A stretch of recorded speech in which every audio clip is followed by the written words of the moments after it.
Mm-hmm.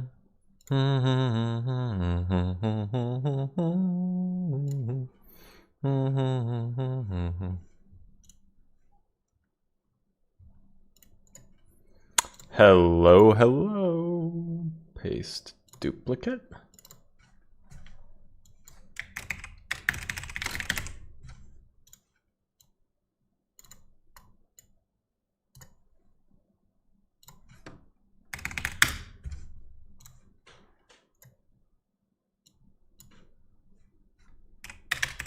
Hello.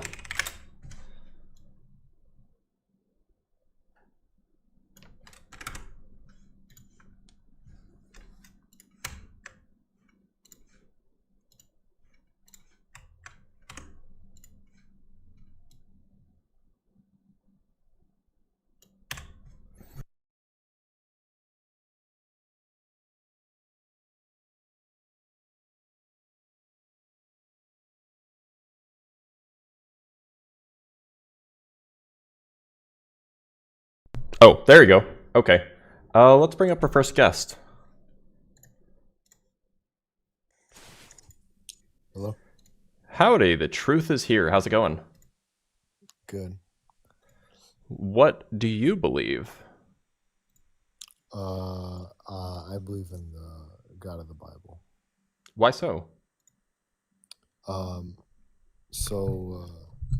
I was gonna put a picture up if it lets me. It probably will not, and people watching on YouTube will not be able to see it anyway.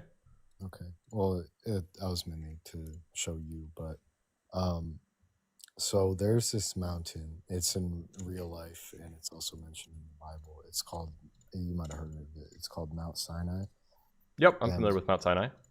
Okay, and you could look up a picture of it. Mm-hmm. And you could see the top of the mountain is burnt.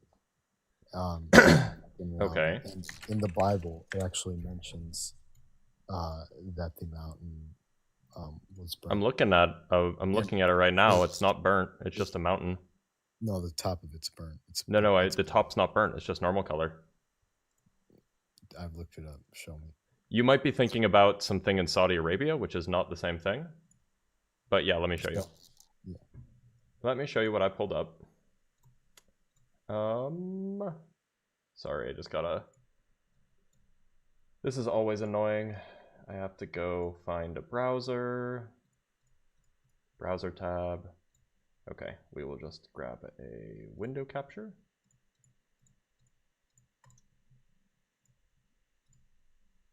Here we go.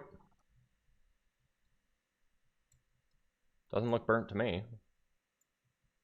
Did you look up Mount Sinai? Yep, Mount Sinai, Egypt. Well, when I look it up, I get a different thing for some reason. So you're thinking of there's a series of mountains in Saudi Arabia that have black tops, but it's not just one mountain; it's an entire mountain range, and it's just because of the geological activity. Like what activity? Like it's the type of rock. I believe that it's volcanic at the top. Yeah, Jubal al-Laz, but it's an entire mountain range that's like that. It's not one mountain, so. I thought archaeologists had tested it and proven that it wasn't a volcano, but I don't know. We might be thinking of separate things. Maybe it's same. Yeah, I don't think so. Yeah, Jabal al-Laz is a mountain in Saudi Arabia. But it's not black on top. Oh, okay. Well, that's all I had. I guess I should head down there. It's okay. Thanks for being here. The truth is here. Yep. Have a good one. Yep, you too. Go study Thomas Campbell. I've read his book, or at least have glanced through it. It doesn't have any equations. Or studied geometry and Fibonacci sequence. Little did you know, I studied geometry as a day job. Just nipping. How's it going? Hey, how's it going, man? I'm doing all right. What do you believe? So, I believe in something after death. Okay. Probably not like traditional Judeo-Christian God, but I'm curious, like, what you believe, what you mean by atheism, like. I mean, Like I do not nothing, believe in a or being that created the universe, and exists external to it. okay. And what do you mean specifically by being, like a like Some an sort individual of entity with a mind. Okay, so like nothing beyond our consciousness or anything like that, right? Well, I mean, there could be aliens with consciousness as well, but like I don't think that there's some metaphysical That's a good being point. that has a mind and is responsible for creating the universe. I see. Okay. I am pretty much halfway agreeing with you with that because what I believe is more of like a pantheistic type of view. Okay. But that all of our consciousness also combines with some sort of greater consciousness, but not to say that we'd be able to recognize that consciousness like we recognize ourselves. Does that make sense? Why do you think that there's a greater consciousness at all? So there's a couple of things, no definitive proof, but I'm curious what you feel about like anecdotal evidence, like consistent anecdotal evidence. Well, if it's anecdotal evidence, it's not data. So, I mean, like, it can be convincing to the person who experiences it, but it rarely will be convincing to the person who's hearing about it. I see. So that's not a good point to stand on. I mean, it won't convince me unless it happens to me, Sure. right? Right. So what if there was a repeatable process that it could happen to you? Well, then I guess I would believe it when it does happen to me. Okay. You have to step a little bit outside of the norm to make Okay, it happen to you. hold on. I have to ask this every time somebody brings up pantheism or like a global consciousness. How much of this stems from psychotropic plants? So, a decent amount of it. Okay. Like, That's all I need to know. yeah. Yeah, no, for sure. Well, what are your thoughts on that? I mean, like, I agree that they can be certainly interesting, but we know that when your brain is under the influence of psychedelics, we know that your brain does not produce reliable information. So any information you gather from that experience should not convince you to believe something about the real world.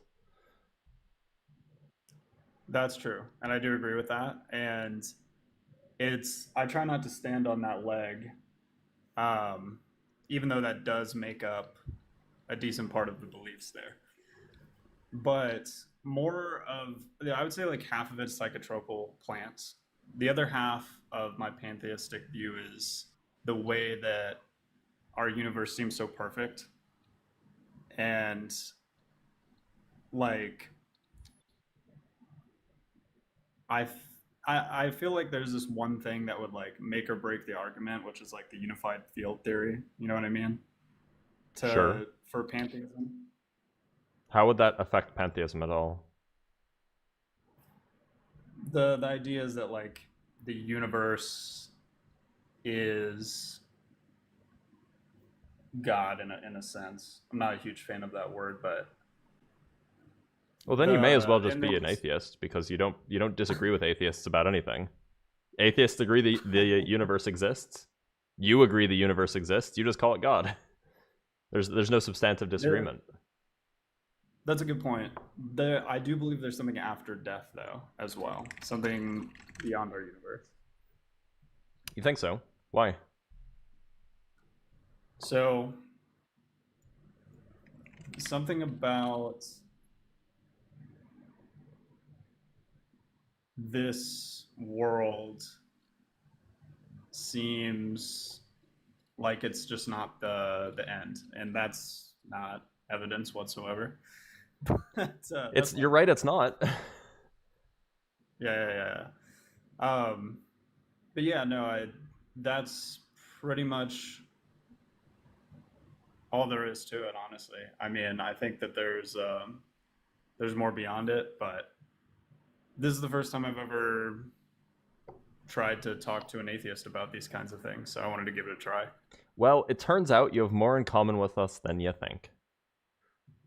Yeah, I'm totally okay with that. All right, I think but just I'm gonna let you go.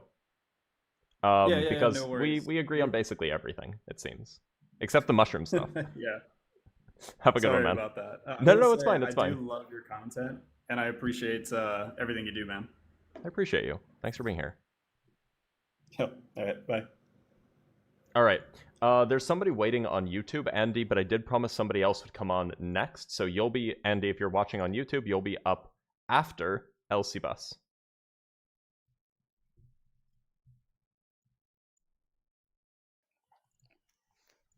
Hello.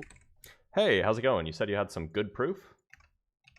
Yeah, well, basically, I know someone who doesn't believe in God also. Mm-hmm. You know who else doesn't believe in God? My mom! That was arguably the cringiest thing I've heard in weeks. All right. Andy, can you hear me? Andy, can you hear me all right? Andy? Andelian? Can you hear me?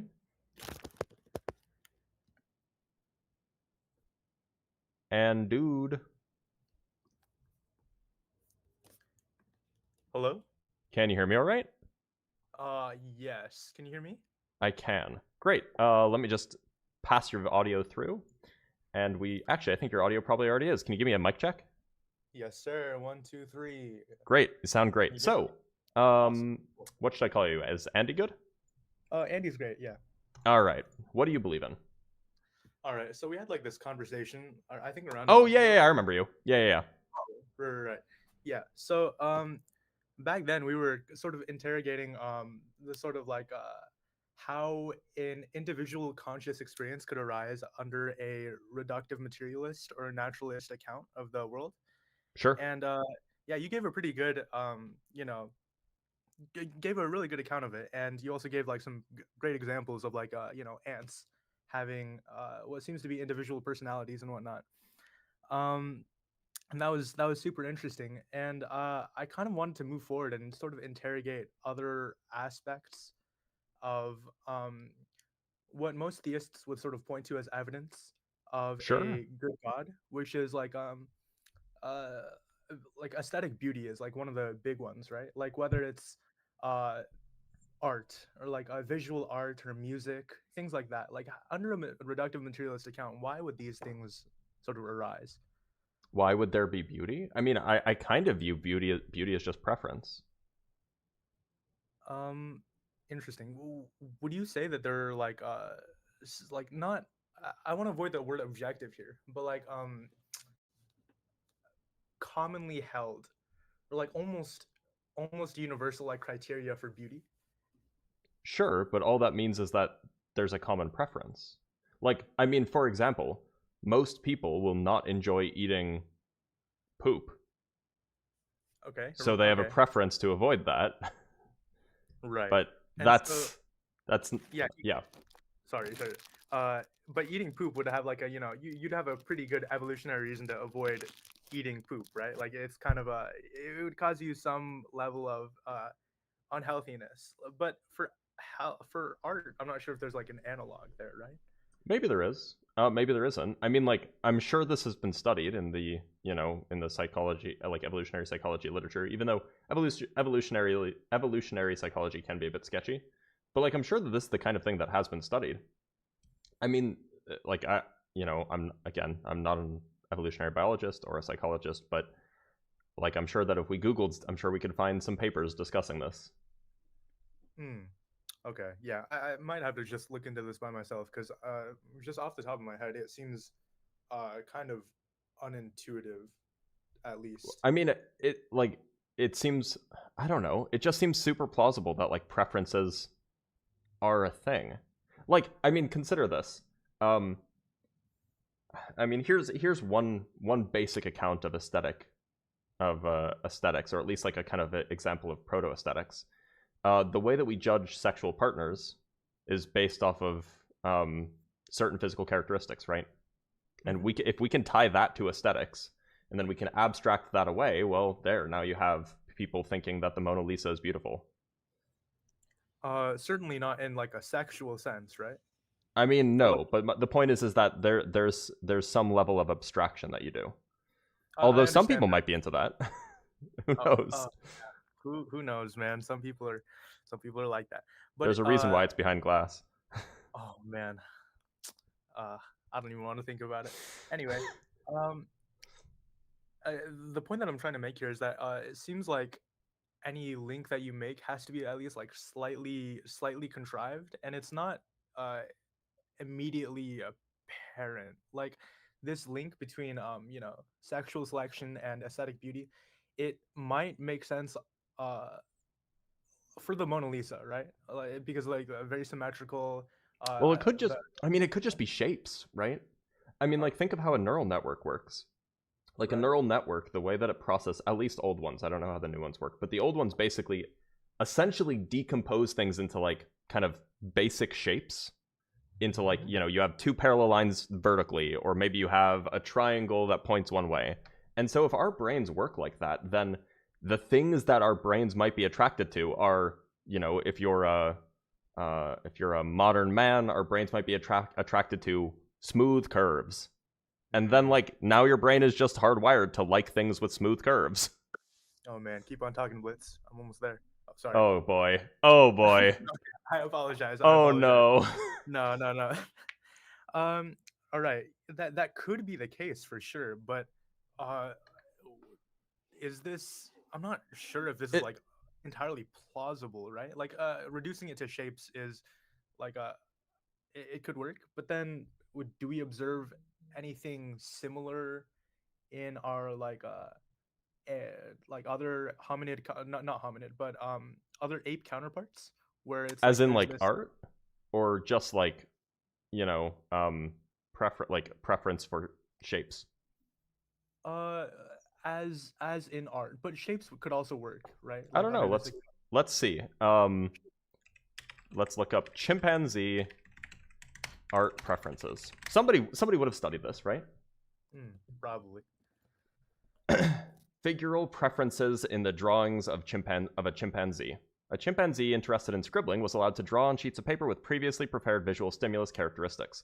The scribbling appeared to be oriented on the paper in definite relation to the geometric figures which constituted the prepared stimulus, blah, blah, blah, blah, blah. This seems to be about, there's some sort of preference, but it's like kind of drawing what they've seen before.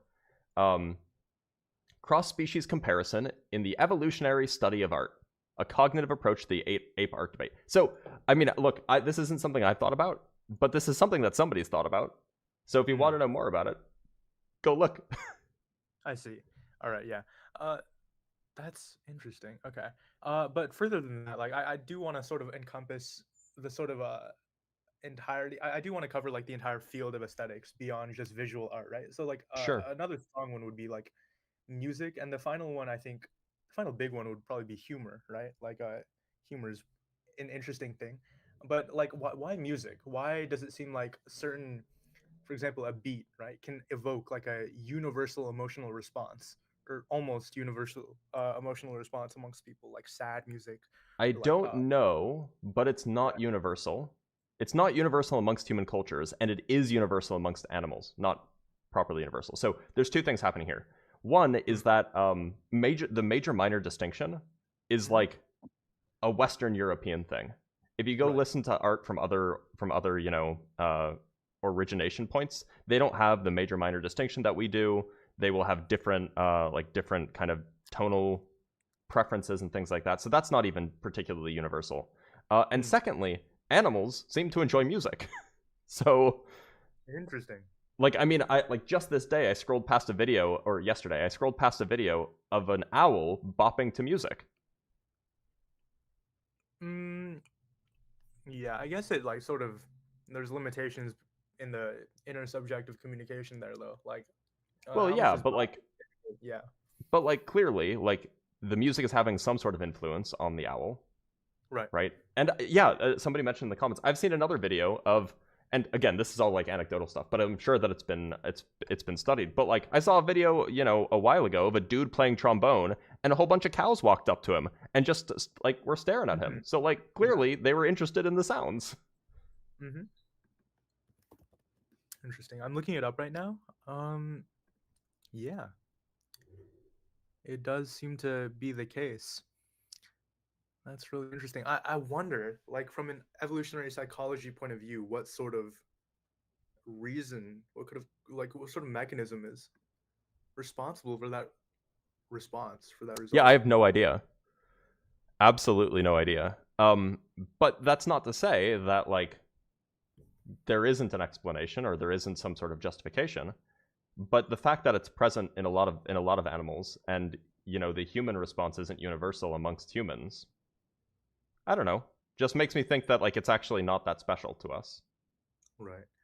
I would sort of argue, like, beyond the sort of conventions of Western music, the major minor scale does seem to have, like, if you hear a song in the minor key, it doesn't seem to matter, like, your musical background, right? Like a child could hear it, or like a baby could hear it and still understand that it's sort of based on the rhythm and the tune and whatever else. It still can sort of communicate or convey some sort of like emotion that can be felt regardless of cultural background.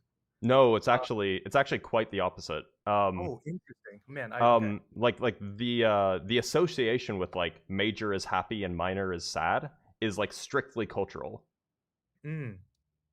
Wait. Could you point me to a study that Yeah, sort of hold on.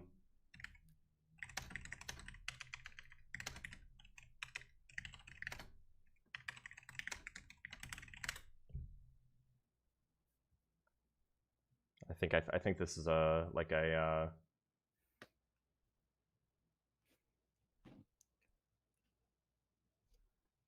let me see if I can find. I'm just looking for a meta-analysis or something that's more broad than like a specific study.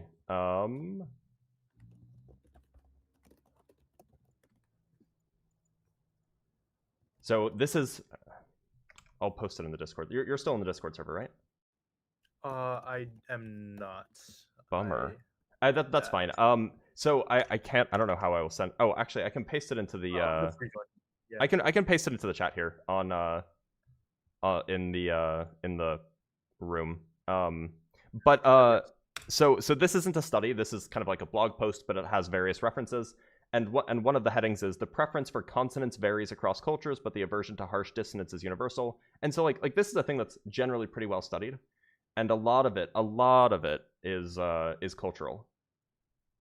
Wow. And I mean, like if you look up major minor, yeah, here's another study. Perception of the major minor distinction preferences amongst infants. I haven't read this one, but like this is one of the most well studied things in music theory because it's really at least once you get outside of the Western lens, because it's very, very interesting how people like. I mean, I agree. It's super, super intuitive to me that like obviously major is happy and obviously minor is sad, but that's like deeply ingrained cultural stuff. Holy crap! Wait, yeah, it's so intuitive to me. Like, right? Wow. It's weird. It's really weird. Oh my gosh. But like, just go listen to Indian ragas, for example, and Right. like they have a completely different set of like intuitions for how the ragas kind of should feel, even though they might all sound sad to you, or they might all sound happy or something. Like it's very, very weird. Man, yeah. I mean, I've heard some Indian music myself, and it seems to have some sort of like symmetry between the two musical systems, but apparently not. So they have like the whole Indian raga system is so much more complex that, well, it's complex but in a different way. I don't know a lot about it, but I went on I went on a hyperfixation like a few years ago. And so I ended up watching a lot and even subscribing to a few like voice teachers who anyway, it's not relevant. The point is that like, yeah, this is one of the more well-studied things in music theory, and it's fascinating, and it's surprising just how Eurocentric we view music nowadays. Man, that's fascinating. Yeah, I mean, maybe I need to go explore this rabbit hole a little as well. Do it. It's Super amazing. interesting. Yeah, I mean, I know some like basics from like reels and whatever, but Yeah. Oh, okay. Anyway, yeah, off topic. Sure. Yeah, that's a pretty complete and pretty clear indicator of the universality of music in any respect. But yeah, let's move on then. What about humor? Like it seems like certain things, right? Let's say like for Like example, slapstick. slapstick. You know, I would think that farts would be universally funny, but my wife disagrees. Okay. You know, it's interesting, right? Like, what, if you don't mind me asking, like, what cultural background does your wife come from? She's Cambodian. Cambodian. Okay. Yeah, I also come from like an or she's not East Asian, but I come from an East Asian background, and farts are treated much more casually, right? Yep. And they're not so much funny as they are like a normal bodily function. Mhm. But it still seems like when I meet other like when I meet kids, right? It seems to be the case that the default setting is that like farts are funny, right? I think And then it's that kids think anything is funny, huh? and then some of us just don't grow out of it. Okay, yeah. Why do we find stuff funny? Like, I mean, that's it. So it seems like So, I mean, again, this is another one of these things that, like, I know for a fact is well studied, because humor, like, the only reason I know this is because I took Psychology 101, and we had a whole section on humor, right? Humor is something that psychologists care about because it's, like, an important part of the human experience. And so, while I don't know the details, it is something that there is literature on. Absolutely. I see. Yeah. Because from what I've sort of seen online is that there's no scientific consensus on a mechanism for humor specifically, right? Probably not. I mean, there's, like, the human brain is complicated, and we still don't really fully understand how it works. But, like, there are at least potential explanations. So it's not implausible that one such potential explanation exists and is correct. I see. I'm not sure how familiar you are with this field of study. Maybe like in your experience with doing lives, like what are the methodologies typically for these evolutionary psychology studies? Because I'm not. How do you set up an experiment for that beyond like taking? It really depends. A lot of this, a lot of these are simulations, at least in recent years. You can essentially. Sorry, one more time. Computational simulations. How do those work? So you can you like, at least for simple behaviors, you can essentially just set up parameters where you have where you have two or more different populations that have different behaviors, and then just let them run and see which populations win out. Now, of course, it's like an oversimplification, but like that's the kind of thing that can be done. Right. Yeah.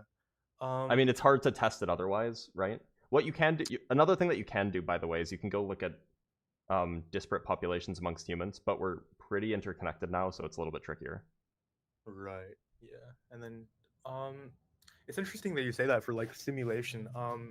I feel like beyond simulating like incredibly basic human behaviors, or not human behaviors, but just like agent dependent behaviors. I saw this video on like predation, right? Like, is it advantageous from like a mathematical point of view to like have these like predatory behaviors, right? But then for more complex social behaviors, it seems dubious to me to like have an accurate representation of anything relevant to like the human experience from a computational perspective. It just seems a little bit too complex. I mean, so there's actually a guy on YouTube who essentially takes these simulations. He hasn't made a video in a very long time, and let me see if I can find him. He takes the simulations that evolutionary psychologists do, and then he basically like animates them. And one example of his that went super viral was, I think it went super viral, was on altruism. Let me see. Okay, this is the guy that I'm talking about. Yeah. Yeah. The little key, right? Yeah. So like that kind of thing is, simulating greenbeard altruism by Primer. That's his name. Right. Yeah, he hasn't posted it. He hasn't posted in. Oh no, he posted a month ago. But yeah, so like that's the kind of thing you can do. Obviously, like the real academic things are far more sophisticated, but you can imagine that you can. Again, I'm not an evolutionary psychologist, so I'm not going to say that it's analogous. But like the way that physicists model complicated things is you kind of try to boil down the complicated thing to its like quintessential essence that you're trying to study, and then you build a simple model that investigates that. And so I imagine that that's what evolutionary psychologists do. For more complicated things that are hard to model otherwise. Right. Yeah. Love this guy's videos. They're so good. They're They're definitely very some of my favorite. Yeah, the visuals are great. Anyways, it's funny that you bring up simulation. I came across, I was listening to like a podcast actually, like Sean Carroll's podcast, and he had his name was Blaise Aguera Iarquez, and he did some work with sort of like a cellular automata, almost like some cellular automata. I'm gonna send the link to you to in the chat, but it's Sure. like simulating the computational life, like how self-replicating organisms might have formed. Oh, neat. Under Holy it's shit, he actually has a lot really of interesting from citations. like a information theory point of view, also from like an entropy point of view. Like it seems to be the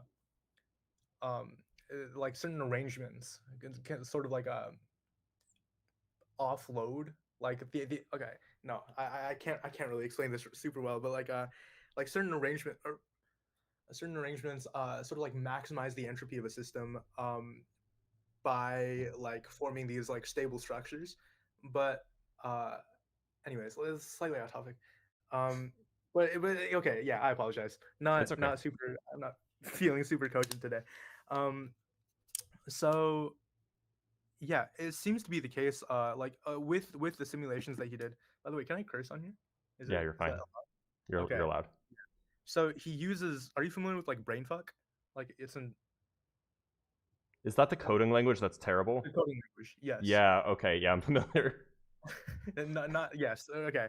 But it's got like 8 different symbols, and then he uses that like the language, the computational language, as like a sort of substrate to simulate how like tiny little snippets of code can Oh, that's neat. like That's a neat idea. Yeah, self-replicate yeah, on it. Yeah, it's super interesting.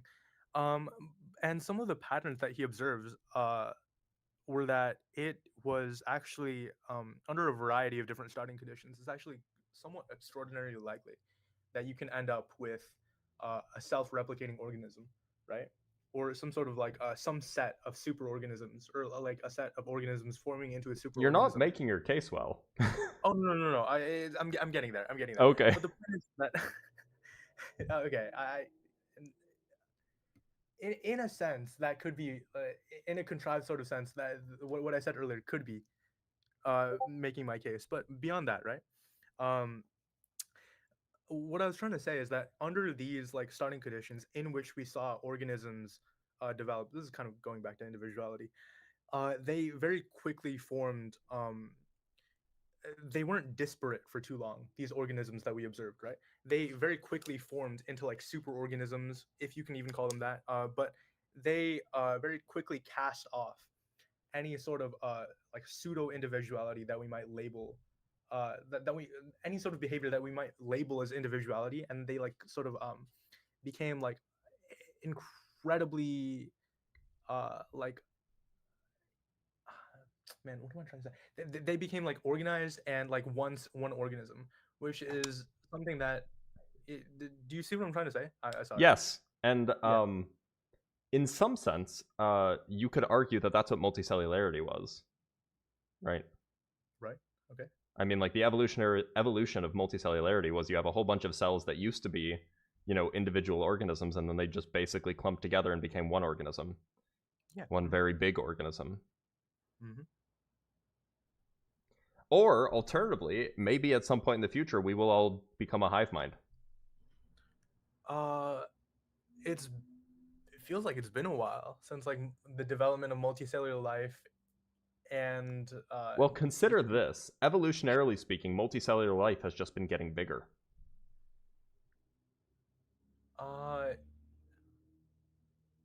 Oh shit, you're right. What the frick? Wait, is there actual like statistics on that? Like the average Well, I mean, no, so probably not. I mean, like the average size of multicellular life was probably biggest during the dinosaur era. But like if you take like a coarse-grained average for most of life's history, it was like single-celled organisms, and then 500 million years ago it started to evolve, and it got bigger and bigger and bigger until it capped out at around the dinosaurs. Then a meteor hit, set it back a bit, and now we're back to pretty big things. Yeah, blue whales. But also whales exist, so there's that. They are massive, man. Yeah, I mean we're kind of pretty close in the middle though. In the But middle? In the middle relative to what? We're made of trillions of cells. well, in the middle relative to like a basic like amoeba, multicellular amoeba, and a blue whale. Amoebas are single-celled. Aren't there? Wait, I might be jumbling this up. Aren't there multicellular amoeba? I don't think so. No, you are totally right. Slime molds then. Slime molds, like yes. yeah, slime molds. Like well, okay, yeah, humans are perhaps, well, on a log scale, humans are not nearly halfway between single cells and whales, right? Because you have to do a log scale comparison if you're gonna do this. You're probably right. But I mean, yeah, it's certainly interesting, but it seems to be like I would hesitate to read too much into so I think from these kinds of studies you can draw analogies, but not exact replica, right? Yeah, I agree. Like the dynamics of biological evolution are probably qualitatively distinct from the dynamics of like computational evolution. There probably are some analogies between the two that you can draw, some links, but I would hesitate to say that everything that happens computationally should happen biologically and vice versa. Okay. And would you say that I don't know, biological life, from sort of my perspective, it seems like we've sort of resisted, at least like in the multicellular context, like resisted like forming into like a bigger like superorganism. I don't feel like that's been the trend over the past 500 million years. It still seems like the individual was a sort of thing like during the Cambrian explosion, and it still is now. And I'm not yeah, sure. So no, yeah. I mean, it's a good point, but we have to think about why that could be the case. I mean, I don't know how this study was conducted, but when you have physical limitation, perhaps there's physical limitation and issues. Well, yeah, actually, this might be the driving issue. Are you familiar with the square cube law? I am. Yeah, so the square cube law in physical space makes it very, very inconvenient to get too big, right? Right. But if you're computational, there is no size, there is no physical limit on how big you can get, right? So that could play a role. It's pretty hard to get bigger than an elephant on land, generally speaking. Yeah. You have to invest so much resources to get even a little bit bigger. So maybe that's why. Yeah, that could be the case. But back to like the starting conditions, I would have to read the methodology again, but I think that one of the starting conditions was that they restricted the size of like these so-called organisms, right? But it formed like these organisms didn't combine, right? But they started like forming behaviors that would like combine them, like pseudo combine them. Well, humans did that. It's called a society.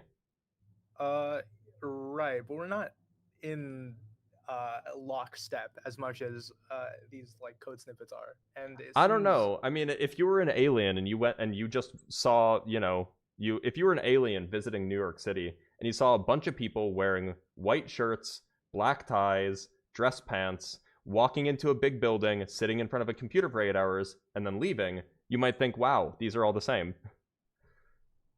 Oh man. If only an alien could look inside us, just get a taste of our subjective experience. That would be. But they cannot. They cannot. Yeah, I don't know. It's just. I mean, so I'm speculating, of course, because I'm not familiar with the thing you're talking about, but it at least seems plausible that you can draw some conclusions, but perhaps you should be a little bit hesitant to draw too many. Yeah. So what conclusions would you personally draw from the sort of like overview, like rough high level overview that I gave of this study? Like that it seems like organization is not so rare. And perhaps organization and self-replication are perhaps not so rare. Maybe that's the conclusion to draw. Beyond that, like the actual details of how the self-organization happens, who knows? But yeah, it's pretty interesting from like a statistical mechanics point of view. It's like you have like these different states, but then different states can like propagate themselves, and so that state inherently becomes more likely. Right. Yeah. I mean, that's how okay. Ice 9 spreads. No, that's a meme. But Andy, I'm gonna let you go because I have a Okay. lot of people in the guest box, and Gotcha. otherwise we'll Alright. just go all night. But thanks for being here, bud. I appreciate Yeah, it. thank you for You're always talking with welcome me. back on. Yeah. Have a good one, okay? Oh, he left on his own. Andy's a cool guy. I like him. He's nice and he's thoughtful. So let's get a W for Andy in the chat. All right, let's talk to Monty. Oh, Monty didn't want to show up. Let's talk to Blessed Nation. Oh, I accidentally clicked Harris Gafoor.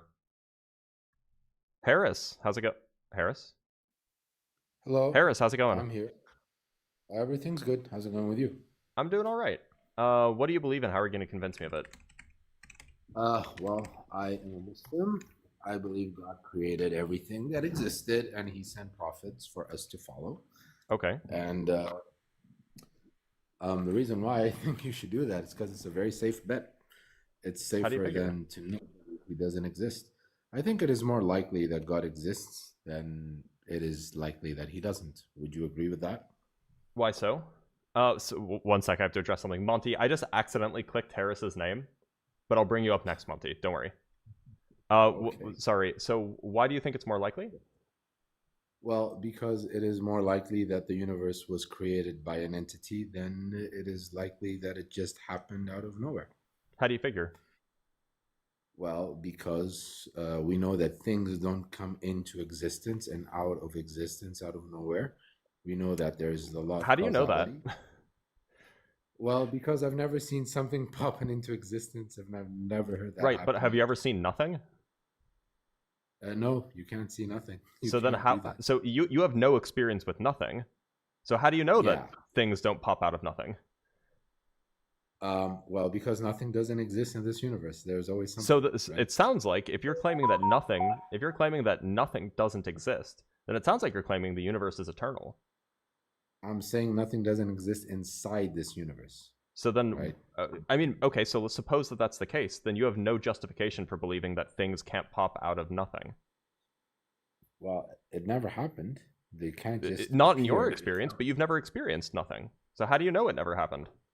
No, I'm not saying I didn't experience nothing. I'm saying I did. Not me and anyone who's ever existed has never experienced something coming out of nothing. Yes, but that's because nobody who has ever existed has experienced nothing to begin with. You've never experienced something coming out of something else. I think we have. Well, okay, let me rephrase. You haven't experienced something coming out of empty space, but empty space is not nothing. Yeah, okay, perhaps that. But that's different from something coming from nothing. Well, yes, that is could be different, could be depending on semantics there. But it's very safe for us to assume that, well, something created the universe because that's just repeating the assertion. Yeah, you keep just saying or something can't come from nothing with no justification. Yeah, I think it's a safe bet because my justification based on what? Is it just a vibe or? No, it's not just a vibe. I think it's close to a fact. Okay. Based on what evidence? Based on what evidence? Well, that the universe was only created once and not twice. How do you know that? How do we know that? Yeah, that is actually a good question. How do we know that the universe was only created once? Well, the universe that we are living in, clearly has had a beginning. How do you know that? You keep saying clearly, like these are obvious. They're not obvious at all.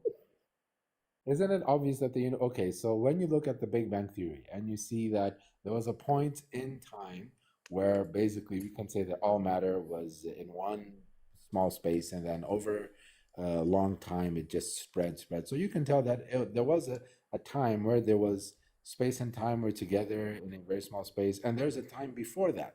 There's a time before time. There's a time before space. Oh, wait. How do you know that? How do you know that there's a time before time, a time before space? How do I know that there's a time before time? Well, if we Also, what does that even mean? assumed That doesn't even make sense. Saying there was a time before okay, time. there was yeah, like saying that time came into existence, right? That Yeah, time is a I product don't of necessarily believe evolution. that. Okay, so what do you believe time always existed? That I lean time that is way. something. Like 60-40, I lean that way. Okay, so but there is a possibility that it did not, right? There's a chance, Yeah, right? sure. So my argument is that it is safer to claim that there is that God exists, and it makes more sense to believe in that. Of course, you need faith.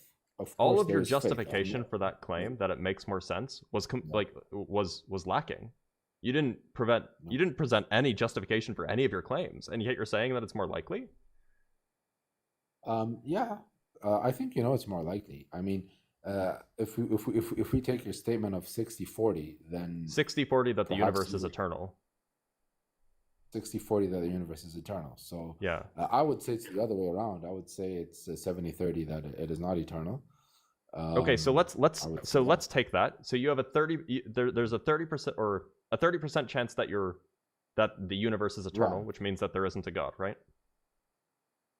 It wouldn't mean there isn't a God. It just would mean that I have to review my faith and my concept of who is God. Okay, fair. what is But it's 30% chance that you are wrong about your current belief system. Now, let's say that so the other 70% chance, let's just say it's a 70% chance that you're right. Now, 70% chance that the universe had a beginning. How does that get you to God?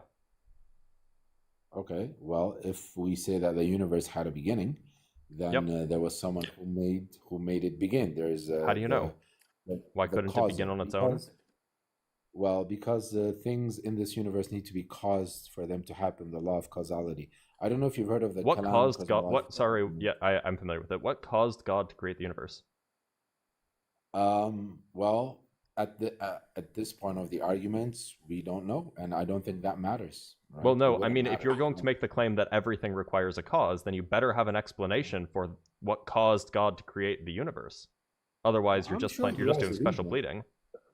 Well, no, but I don't have to know the cause. Why do for I have him to know the have cause for why the universe started then? I didn't say you had to do that. Well, I I didn't mean, say you had to. your implication is that if it must have a cause, and that cause must be a god. Why does that have to be Yes. the explanation?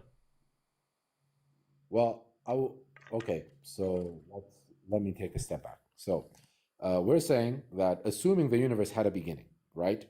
Assuming the universe had a Granting it for beginning. the sake of argument, That sure. means- yes, sure. That means that some force outside the universe created the universe, Why? right? Otherwise, it wouldn't make sense for it to have a beginning. Why not? Because if it had a beginning, something had to get the ball running. Someone had to. Why couldn't it have just create happened something spontaneously on its own? Because in this, Or maybe there was a sense in which it was timeless prior to that. Not eternal. There's still a finite amount of time in the past. But there's a sense in which there just was no time before a certain moment. It was purely spatial. Yeah, that's what I meant when I said time before time. That's Well, what no, I but meant. it's not time, it's space. Okay, right, it's space. So there was a time that there's no space and there is no time.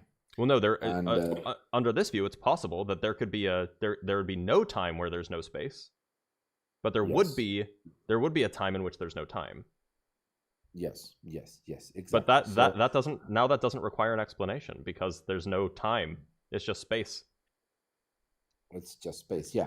So as we've seen, experience in our living in this universe, things don't pop into and out of existence, right? Yeah, Going to but my we've never initial seen argument. anything come into existence, period. So Yeah, we've only seen in this universe something coming out of something else. Yep. So referring that the universe is finite in this sense. So it had to be created from something. It had to be Well, created from and hold on. that Let's something is take not that inside the principle. universe. So it sounds like your Okay. principle is, in all of our experiences, something always comes from something else. But you know what else our Yes. experience says? Something always Yeah. comes from something else physical. Physical, yes. Yeah, Physical. things are only caused by physical things. So use it under that Okay. principle. That would just lead us to conclude that God is a physical being. Well, that would conclude us to understand that God created a physical universe. No, it would lead us to conclude that God is a physical being, that the causes are physical. Well, this is one universe. As a Muslim, I believe in a spiritual world, that we don't have access to, and that world is spiritual, purely spiritual. And there would be another one which is physical, and another one that's physical and spiritual. So it would only allude us to believe that this world was created physically, to be physical, but it doesn't deny. Maybe you're misunderstanding the principle that I'm proposing, which is just a specialization of the principle that you were proposing. The principle that I'm proposing is all things that began to exist have a physical cause. Sure, yes. That is just as justified as your position that all things that began to exist have a cause. Okay, yes. Yes. And so if we take my principle to its logical conclusion, we end up with God is a physical being. Okay, but what does physical mean in this sense? Made of atoms or particles. Well, atoms and particles are inside this universe. How do you know? Well, so what exists outside of the universe? There could be other. The point is it leads to a contradiction with your worldview. Okay. And it's based on a perfectly well justified principle. Okay, which contradiction? I'm not following. Sorry. The contradiction that God does not exist in the physical universe but must be physical. Well, okay, but my question was, what is physical? You're saying you're restricting. Yeah, made of particles. We can say. We can say made of particles, Sure, but you're restricting that to our view of this universe. If we're speaking about a being who's not in this universe, how are you going to describe it? That's the contradiction, right? We could even draw the principle even further. All things that began to exist have a physical cause in this universe. Sure. And then from that conclusion, we conclude that God is a physical being in this universe, which is a contradiction with your worldview, right? In this universe? How would that be in this universe? Couldn't we say that God created the primordial matter, in which in this matter everything else was made from it? You could say that, but it's just as justified as the principle that I just gave. Okay, but if he created matter, he himself is not matter, because he created matter. He created time. He's not restricted by time. Which is contradictory with the principle that's just as well justified as your principle. Okay, perhaps. But I hope you understand that there has to be faith as well, right? Well, because, that's not a good reason to believe anything. Well, maybe, perhaps, in a worldview, that makes sense. But the belief in God is somewhat rooted in logic and faith, both. So there are things that we're not going to understand fully, but we believe that this exists. Okay. Yeah, I don't know if you have anything to say. I'm just wholly. It sounds like when people say, "Oh, but you have to have faith," that just means that that's an admission of loss. That's an admission to say I don't understand everything, right? And I'm not a scientist, like I'm not a physicist, so I'm pretty sure if I delved into that more, I could have more arguments in that scientific field.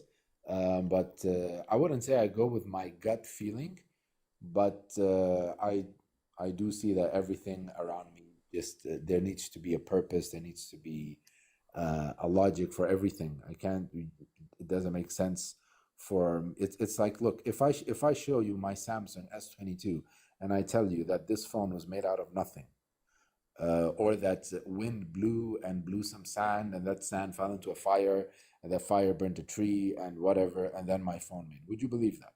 Would that be logical to you? It would be unlikely, but it's not impossible. Yeah. I think you would place it on the 99.999. Yeah, I wouldn't believe you because it's highly unlikely. It doesn't mean it's impossible. Yeah, sure. So that is the way we see when we look at the universe. We see it's highly unlikely that all of this just came out of nowhere. Right, but I could actually do the calculations to show you why it's unlikely for a phone to self-assemble. Nobody can do the calculations to show that it's unlikely for the universe to self-assemble. you can show calculations how unlikely. I mean, I've seen some videos, and I don't know if they're your videos or other videos. By the way, just a thumbs up. I really like your videos. I follow appreciate them all the that. time. They're really good, and I really learn a lot. So I do believe that if the universe was, if the particles weren't assembled the way they were, maybe stars wouldn't form. I think I saw Neil deGrasse Tyson saying that. And if our Earth was 1 centimeter closer to the sun, we would burn. Careful. I mean, that's not true. The distance from the Earth to the sun varies by about 1 million miles over the course of, or 2 million miles over the course of a year. Okay, sure. But if our orbit wasn't exactly the way it is, then would life be sustainable on our planet Earth? Yeah. Probably. Human life? Yeah. Okay, so you're saying if the Earth was closer to the sun, we would still be able to live? Wouldn't we have high temperatures like Venus? It would be warmer, but the reason why Venus's temperatures are so hot is because they have a runaway greenhouse effect. Or it has a runaway greenhouse effect. Earth doesn't have that. And the reason why Mars is so cold is because it's too small to hold its atmosphere in. If Mars was big enough to hold its atmosphere in, and Venus didn't have so much CO2 from presumably volcanic emissions, they would both be perfectly inhabitable. Mars would be kind of chilly, Venus would be kind of warm, but they wouldn't be like they're both within the habitable zone. Okay, great, sure. So, but we can agree on the stars thing, right? That if the universe didn't assemble the way it did, if it took longer than it did, stars wouldn't be able to assemble, and therefore planets wouldn't be able to form, and therefore there would be absolutely no life. Yeah, no, I don't agree with that either. Okay, you don't agree with that? Okay, yeah, maybe I'll send you the video by Neil deGrasse Tyson. But just a minor request. Yeah. When somebody sends me a video without first sending me a message, I completely ignore it. So if you're going to send me a video, send me a message telling me what the video is about, remind me that we had this conversation, and then I'll absolutely watch it. Okay, sure, no problem. But as I've seen physicists along my life, astrophysicists, this is a field I really enjoy. It's not my field, but I enjoy reading it. That it seems that the universe is really tailored for at least our solar system and our galaxy is really tailored for human life on planet Earth. You know what it's even more tailored for? Yeah, tell me. Black holes. There's more black holes in the universe than there are humans. Yeah, sure. And so did God make the universe because he likes black holes more than people? God made this universe to be destroyed. So this universe is not going to last. And this is something that we believe in faith, that this universe is not going to last. And it's interesting that science confirms it, that this universe is not going to last. It will be destroyed one day. I mean, we don't know that. We're going to go to another world. It'll definitely be destroyed. I mean, how do you know? Either by... I think there's another video by Neil deGrasse Tyson. He shows out 5 ways how this universe is going to be destroyed.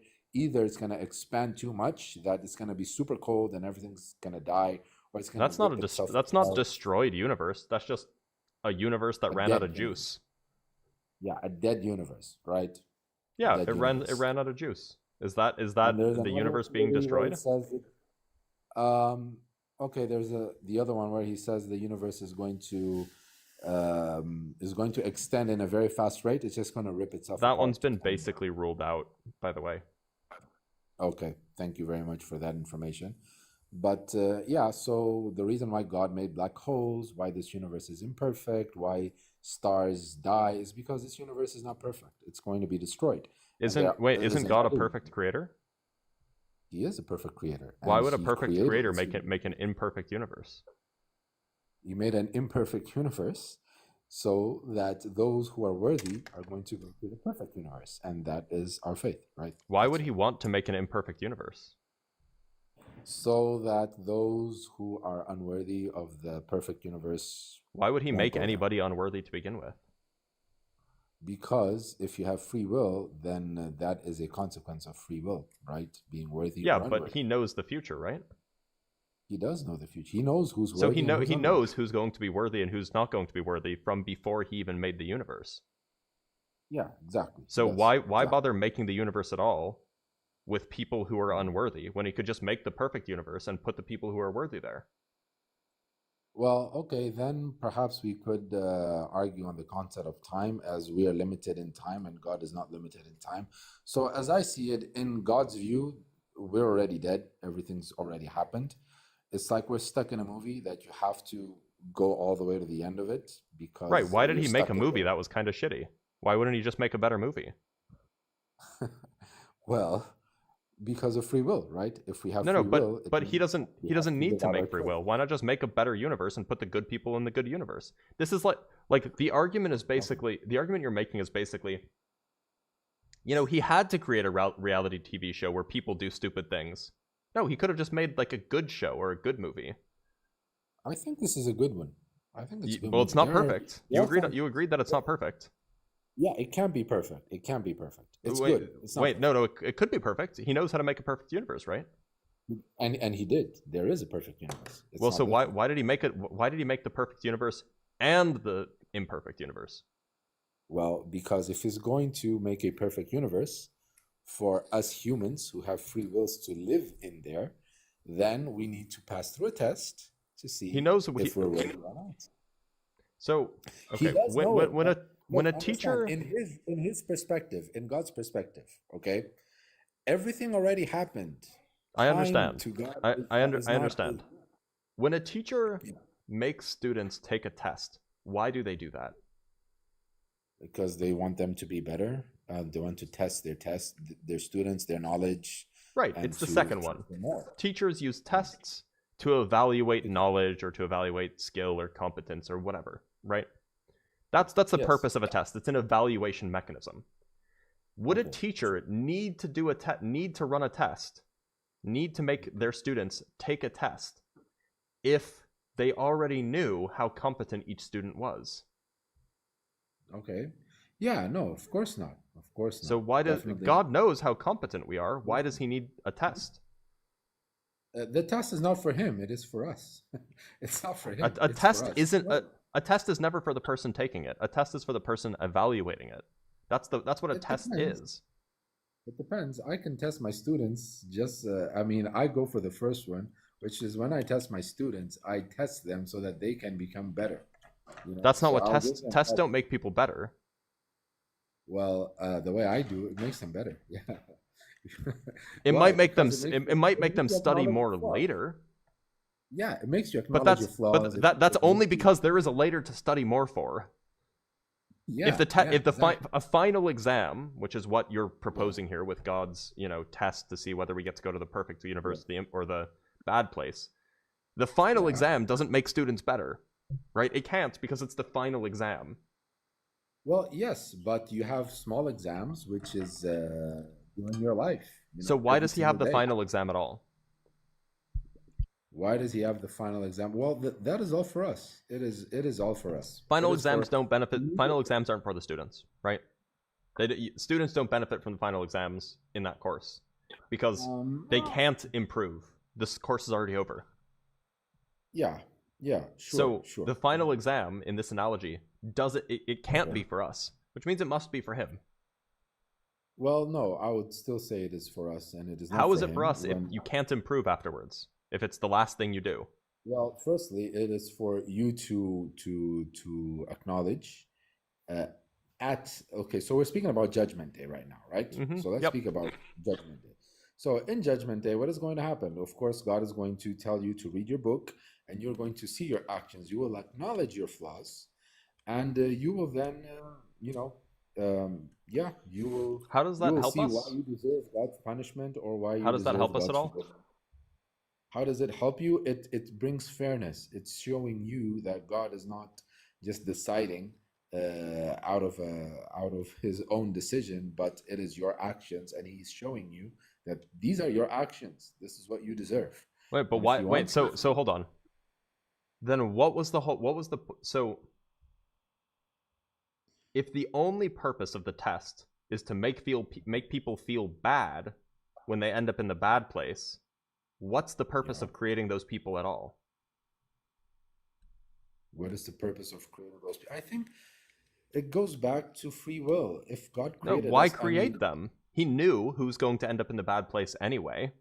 Why Yes. create them in the first place? Okay, great. There's actually This is actually reference this exact question in the Quran, where there's a part in the second chapter where the angels ask God, God, why are you creating creatures of free will? Well, we angels, we worship you, we praise you, and we're perfect, you know, basically. They don't disobey God. And the response God gave as well, I know what you know not. So the reason why God does things, we don't really have to understand why he does things 100%. Oh, that's a cop-out. Well, just like I don't have to understand why my car works for me to use it. It works. I don't need to understand why or how, but it works. So I use it. So I don't have to say God didn't do something because I don't understand the why. I can see the how, but I don't know the why. Understand? Okay. Could it be that God has been lying to you this whole time? Well, then it would not be the God that I believe in, because the God that Well, I no, believe it could in, be. It could be. It could be the God that spoke to Muhammad, and he was just lying. No, because that is not the God that spoke to Muhammad. Because everything How do you that know? he said happened. Because everything Maybe that he promised- did it all to trick you. Maybe he made the things happen in order to trick you. Well, yeah, but that again, that would not that would be Satan. That would not be God. Okay, that would Oh, be but it's God. the God that spoke to Muhammad. Yeah, well, the God that spoke to Muhammad clearly had a purpose, Yeah, the purpose was to trick you. had a reason for everything. It was to trick you. Yeah, that was the purpose. Well, yeah, well, okay. Well, why would he do that? What would he gain out of? Who knows? We don't need to know why. That's what you said. Okay, right. Yeah, I get it. I get what you're saying. But we don't need to know why. Sure, but however, it's highly unlikely that he did all How do of you that. know? How do you Why? know it's highly Because the unlikely? Quran makes you a better person. It's highly unlikely because the Quran tells you to be a better person. And, Yeah, you know why it he's makes doing you a that? better It's a person. It tells you not test. to lie. It's a test because he wants to know which good people to send to hell. Okay. Well, then you would be believing on what is unlikely, and you would be Oh, following how what is that likely, unlikely? because that is not likely. Wait, how That is break unlikely the parody. because- Break the parody. How is it unlikely? Okay. Well, it is unlikely because a God who's a trickster wouldn't tell you to fight evil, to defend good, to protect Oh no, the absolutely innocent. he would. He wouldn't say Absolutely that. he would if he wanted to see He who would the be good like people Loki. were. He would be like Loki. Well, he is good. What he defines as That's good the is what claim. he is, 'cause he Maybe is he's God. evil and he wants God, to so- weed out the good people so that No, he can send them understand. straight to If evil God's- God hell. Okay. Okay, so look, whatever God decides that is good, and whether he says is bad, is bad. So is it good? Therefore, the concept of good and evil goes back to God. Okay, question. He decides what's When good. when He does what he God, likes. if God told you to go, I don't know, firebomb a city, would that be good? Okay. Well, if he told me to do that, then technically, theoretically, that would be good. And I'll give you a specific example that this happened in our Quran. I don't know if you're familiar with the story of Abraham and his son. Not firebomb a city, not that much, don't worry. So in the story of Abraham, God told him to slaughter his son, Ishmael. I'm familiar. I don't know if you're familiar with the story. Isaac told him to slaughter Right, Isaac. and Abraham, yeah, the Christians say it was Isaac. We Muslims say it's Ishmael. Okay. There's Wasn't a wait, hold on, huge hold on. debate there. Isn't the whole business that Ishmael was the firstborn son, but Isaac was the one that Abraham Yes, liked exactly. more? And so Yeah, exactly. So yeah, so this is a point of contention between us, because as we Muslims say that no, it was Ishmael, and Christians don't want to accept that because that would make Muhammad from the genealogy of prophets. And they want to basically put Ishmael out to say that Muhammad is not from the genealogy of keep in mind, prophets. this, by the So way, they this put story Isaac. isn't Muslim and it's not Christian. It's a Jewish story, right? Well, sure. Neither but, we can neither speak about Muslims this. nor Christians get to have claim over this story. We can, because as Muslims, we don't believe that our sources come from Jewish sources or Christian sources. They Our sources are obviously do completely though. independent. The Well, the they Quran don't. I mean, Muhammad was very clearly aware of the Jewish tradition and the Christian tradition, right? Yeah, but if you look at it, there's no way he could have been aware other than a revelation. Why not? He was a merchant. He was well traveled. No, he actually wasn't. He only traveled once. He was a merchant. A merchant's job is to travel.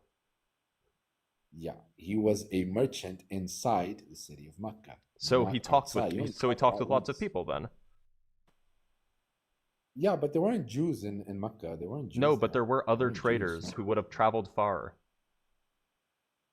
There absolutely were. There were Jews everywhere. By this point, the Jews had been spread out. Not in Mecca. Yeah, but not in Mecca. They were in Medina, not in Mecca. Not in Mecca, in Medina. Okay, but okay. So what I wanted to say is that God told Abraham to slaughter his son, his only begotten son, which can only be Ishmael, cannot be Isaac.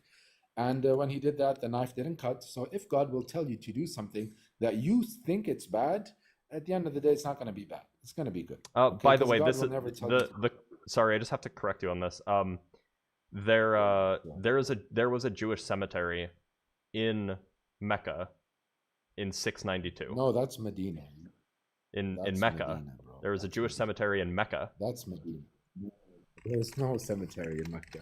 I'm gonna correct that source. It's Medina. The Jews lived in Medina, and there was a cemetery there. It's known.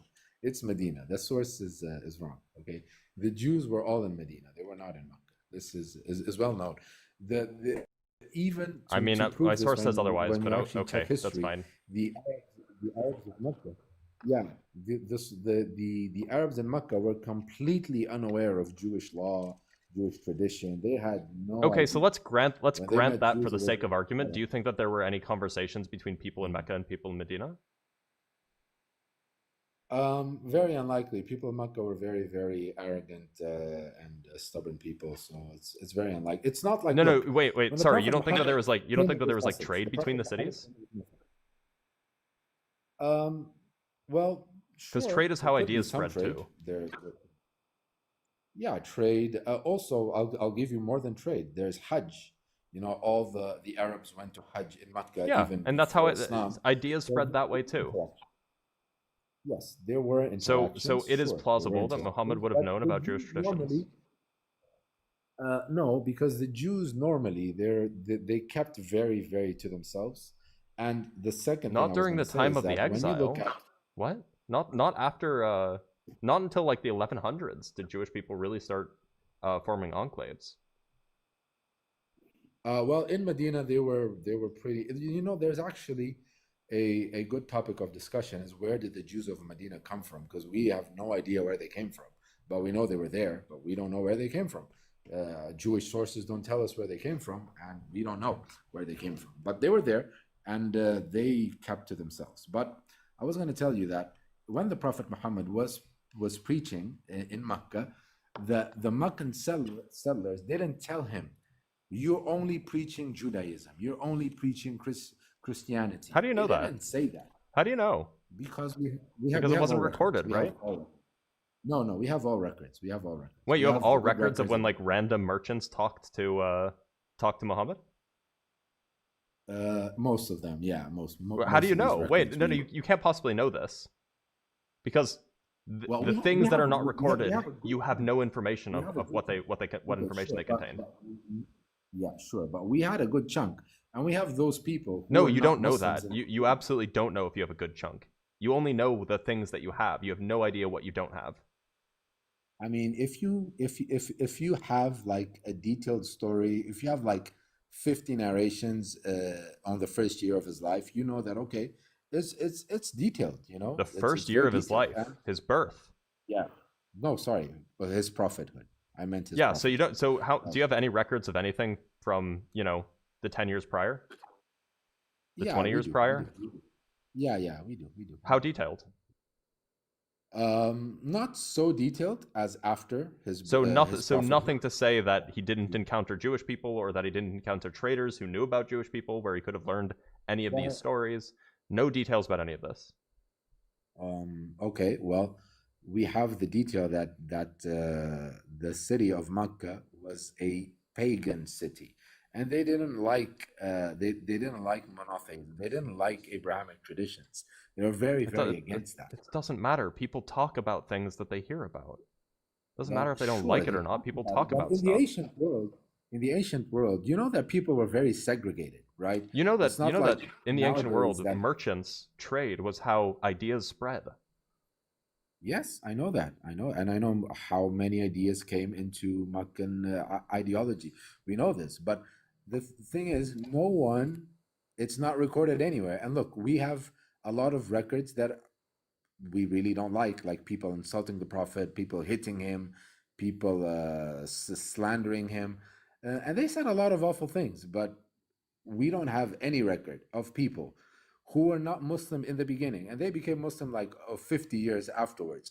No one said that, oh, you know, what Muhammad is saying is what the Christians and the Jews are saying. They didn't say that. This Is it mentioned possible in that the they didn't Quran. record that because if they did record that, it would have made the message less convincing? No, because you have 120,000 companions. That is a lot of people. Yeah, That is and a lot. people wouldn't pay attention to the people who are dismissing the claims. Well, you're going to. Well, it doesn't make It's sense. called preservation because- bias. Well, yeah, but it doesn't make sense in this case because, look, they recorded, the companions corrected each other. They corrected each other. If something was wrong, they would say, look, this is wrong. This is what we have to do. They really believed, okay, that what they're saying is true. So there was no reason. Sorry, for how many that. companions did he have? At the end of his life, 120,000 at least. Those aren't But companions. Those are 10,000 followers, not companions. Okay, follow. Okay, right. 10,000 companions. Let's say. No, you 10,000. don't have 10,000 companions either. Humans can know about 150 people. Oh, come on. Much No, more this is than like a that. well-studied thing. Okay, because they went on several expeditions at the end of Those his aren't life, and they were- companions. Those are like, those are followers, right? Okay, sure. The word we use are companions. The word we use Or are maybe companions. soldiers. Yeah, that's also a good word for it. Okay, sure, but the word we use are companions because in our Okay. faith, if the prophet has seen you, then you are his companion. He just needs to see you once, even Okay. as a baby. That's enough. But that's just how we use it. But That's fair. okay, so let me give you another thing. If the Quran copied, if Muhammad copied from Jews and Christians, he would have copied all the mistakes and the things that don't make sense in their books, Why? which it does not. Why? Yeah. By the way, Because I'm if not you saying he copy copied. I'm some- saying he was inspired.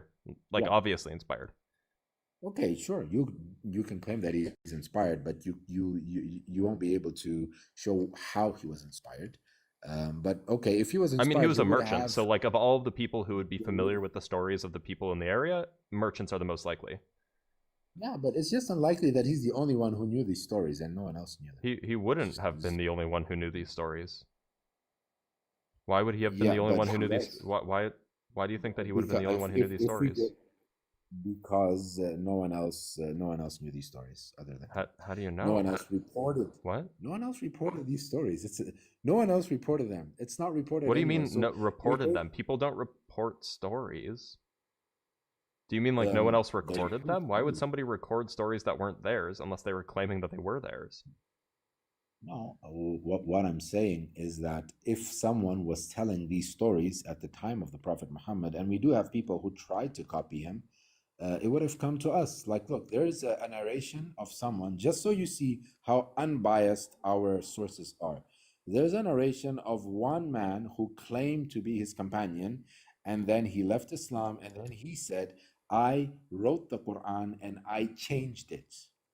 And we have this report, that this guy is claiming to have written the Quran and is claiming to have changed the Quran. This shows that our reports are quite unbiased, and we can clearly show how Do you he believe him? actually did not change it. No, I don't. I believe that. So then he how tried does to that show change that it. you're unbiased? I believe he tried to change it.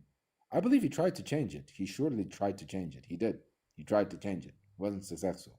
He wasn't successful in doing that because the Quran is orally and it's not written, so you can't really change it that way. Okay, and it's recited 5 times a day. So if you're listening to us To be a book clear, 5 times, oral traditions are the easiest to change because They there's would nothing be, to compare but- against, right? yeah, but we do have it in our case. We do have. Well, now things you to do, compare yeah. it.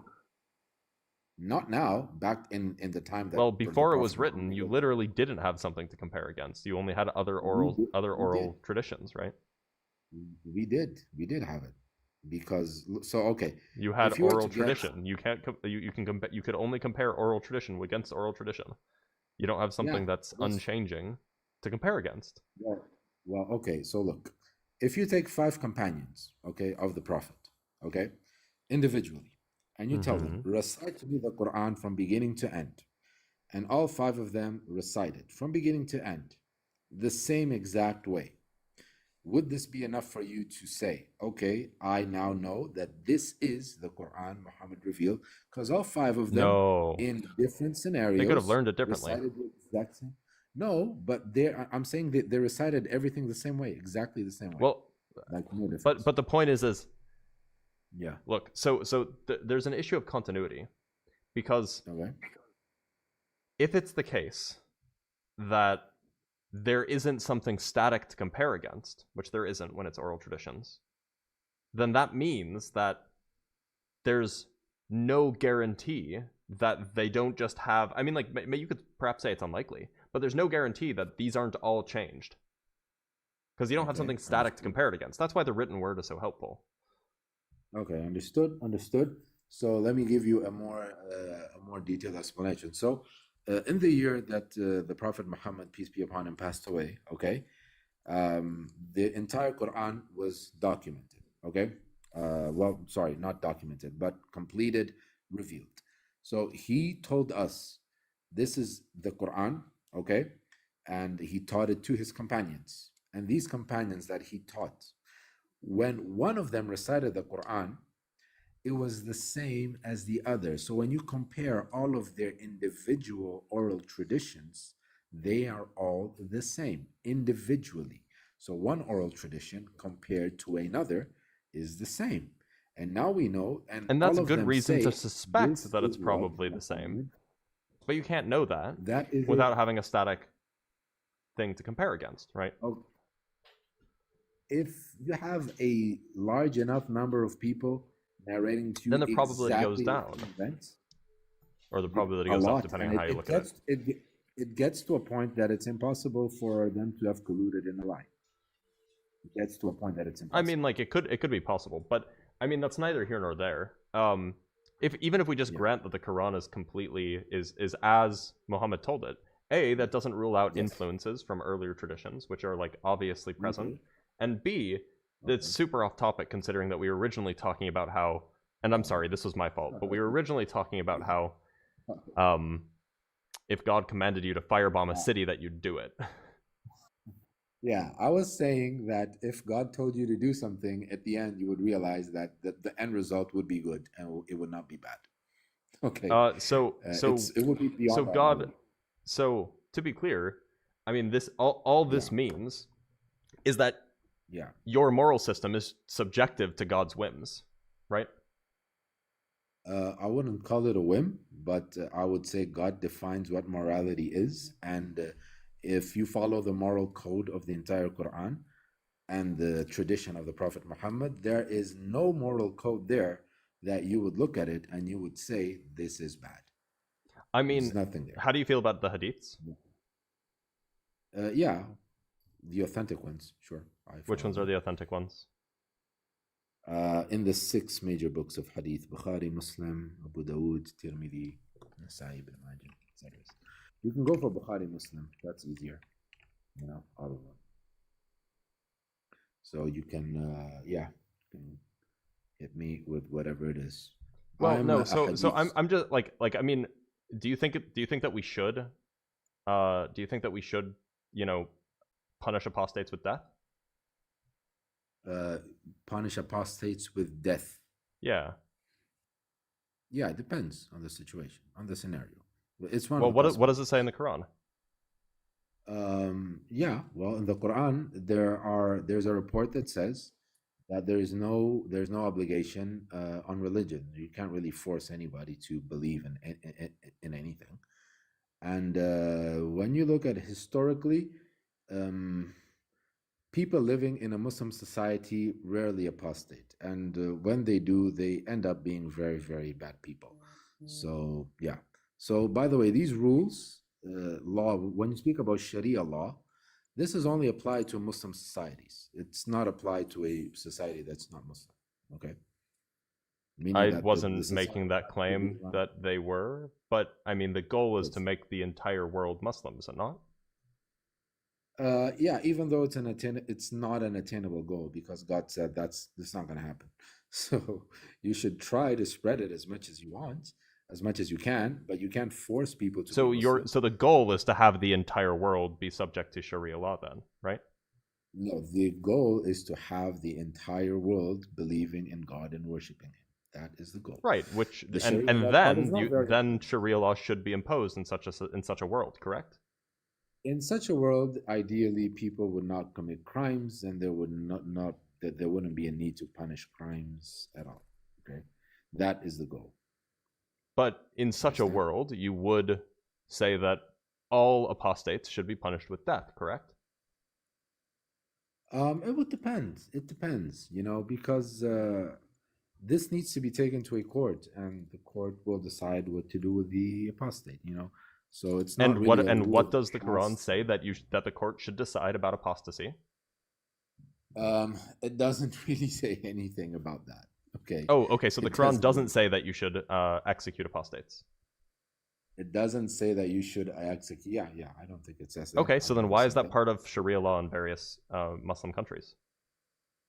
Yeah, this is in the Hadith, right? So we have two basic laws: the Quran and the Hadith. Of course, it's part of the law, but the court has to decide. The court will decide. The law is this part of the law is given to the judges, and they will decide. And so you have to choose a good judge. If it's not a good judge, Oh, okay. then So the Sharia. So the claim is that the law code basically just says, oh, you don't have to put apostates to death. Just pick a judge, and they'll decide whether to put apostates to death. Is that the claim? the claim is that every case is individual and needs to be Under dealt what as case such. should an apostate be put to death? Let's say if he is an apostate and he is declaring war and killing other Muslims. In that case, he should be put to death. That's the crime of declaring war and killing people, not apostasy. Yeah. Should an apostate be Not put to death? Not an apostate. Not well. It's a For case the to crime case of scenario. apostasy. Yeah. If What he's are forcing the other people- cases? other cases, if he's Somebody is an forcing other apostate. people- They are charged with apostasy. What should be the punishment? Okay. Yeah. Well, According case to the text, scenario. what should be the punishment? According to the text, okay, and some people were apostates in the time of the Prophet Muhammad, okay? Let's look at what he did, okay? Let's look at what he did. There were some people who were apostates, and they had to be put to death, as that is what the law said, but they pleaded mercy. They said, look, okay, we left Islam, but please don't kill us. And he's like, okay, I'm not going to kill you. Just don't cause trouble, okay? So if you don't cause trouble, if you just live normally, just like a normal citizen, you're not going to be put to death. But if you're going to be a troublemaker, then you're not helping your case, okay? And you can look at Fath Makkah, the conquest of Makkah, and you'll see how many people became Muslims and apostated, and afterwards there are some who just minded their business, and there are some who. So to be clear, you accept were- Al-Bukhari, right? Yeah, of course. Okay, so in Al-Bukhari it says that the blood of a Muslim who confesses that none has the right to be worshipped but Allah and that I am his apostle cannot be shed except in 3 cases. In Qisas for Yes. murder, a married person who commits Yes. illegal sexual intercourse, and the one who reverts from Islam, apostasy, and leaves the Muslims. In that Yes. case, you may put them to death. You may shed the blood of a Muslim. Yes, in those cases. Yeah, so this is a If- case where apostasy is explicitly laid or explicitly given as an example of one of the cases where you can put someone to death for the crime. But when you look at the application of the law, if the apostate will not cause trouble, and he just says, "Look, I just want to live my own life. I don't want to cause any trouble. I don't want to be a Muslim." So won't- another the verse. apostate will not be executed. Ali burnt some people, and this news reached Ibn Abbas, who said, had I been in his place, I would not have burnt them. As the Prophet said, don't punish anybody with Allah's punishment. No doubt I would have killed them, for the Prophet said, if somebody, a Muslim, discards his religion, kill him. Yeah. That's also in So, Al-Bukhari. yeah, that's also in Bukhari. That is familiar. Right after the Prophet's death, a lot of people apostated. Okay, not that many. When I say a lot, it's just more than expected. Okay, but like about 100 people apostated.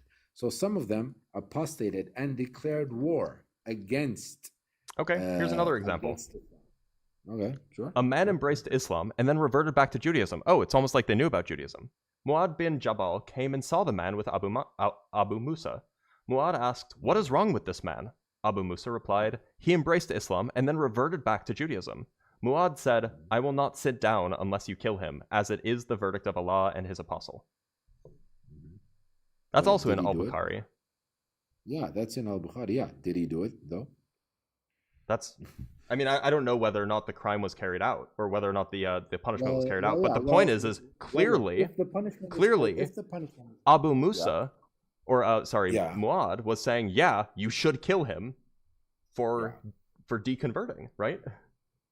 Yeah, clearly that's what he said, and the case should be taken to a court to decide. Did they say you should go to court for this? Is that what it says in there? Well, perhaps Mu'adh was a bit just acting out of his whims right there. A bit emotional, as I could. I mean, you said that you accept Al-Bukhari, right? Yeah, but you're bringing. And it's like I just gave 3 examples of cases where it's like, yeah, definitely kill somebody who leaves Islam. Yeah, look, the example of Mu'adh is the interpretation of the law by a companion. We're not bound by that. That's not the law. That's just how he thought that it should be understood. Doesn't mean that we have to understand it that way. What we look at the Prophet's life, if the apostate Ibn Abbas also thought that you should kill someone when a Muslim discards his religion, right? That's the standard. But if he comes and he says, "Look, I don't want to cause any trouble," you don't have to kill him. It's not necessary for you to do that. Ibn Abbas just says, if somebody, a Muslim, discards his religion, kill him. Yes, that's just what it. That's just what it says. He just says that. Yeah, I know that, and I'm not denying that. That is true. But I'm saying, and that's what the Prophet said, by the way. That is what he said as well. What I'm saying, someone's calling me a liar. I'm not lying, Miss Ems. I'm just saying that if you look at how the Prophet, peace be upon him, interpreted the law, when people asked for mercy, he did not kill them. Understand? I mean, maybe, but that's an exception. That's not how. That's not the law, right? Yeah, you could say that. But we're, except these type of exceptions are more common than following the law. So why should the law say that you should kill somebody? Yeah. Why should the law say that you should kill somebody if they apostate? Why should the law say that? Well, if you live in is that good? Is that good to do that if that's what the law says? Sorry, if that's what Prophet Muhammad said, is it good? Yeah. If someone apostates in a Muslim community, and he's causing mischief, then I would say sorry, that's not what it says. It doesn't say and he's causing mischief. The Prophet said if somebody, a Muslim, discards his religion, kill him. That's what the Prophet said. Yeah. I get it. That's what he said. Well, sure. I would say, in my experience, most of the time that would not be a bad thing. That would be a good thing to happen. But I think you'll have a very hard time spreading your faith if you say that if you end up leaving, it would be good if you died.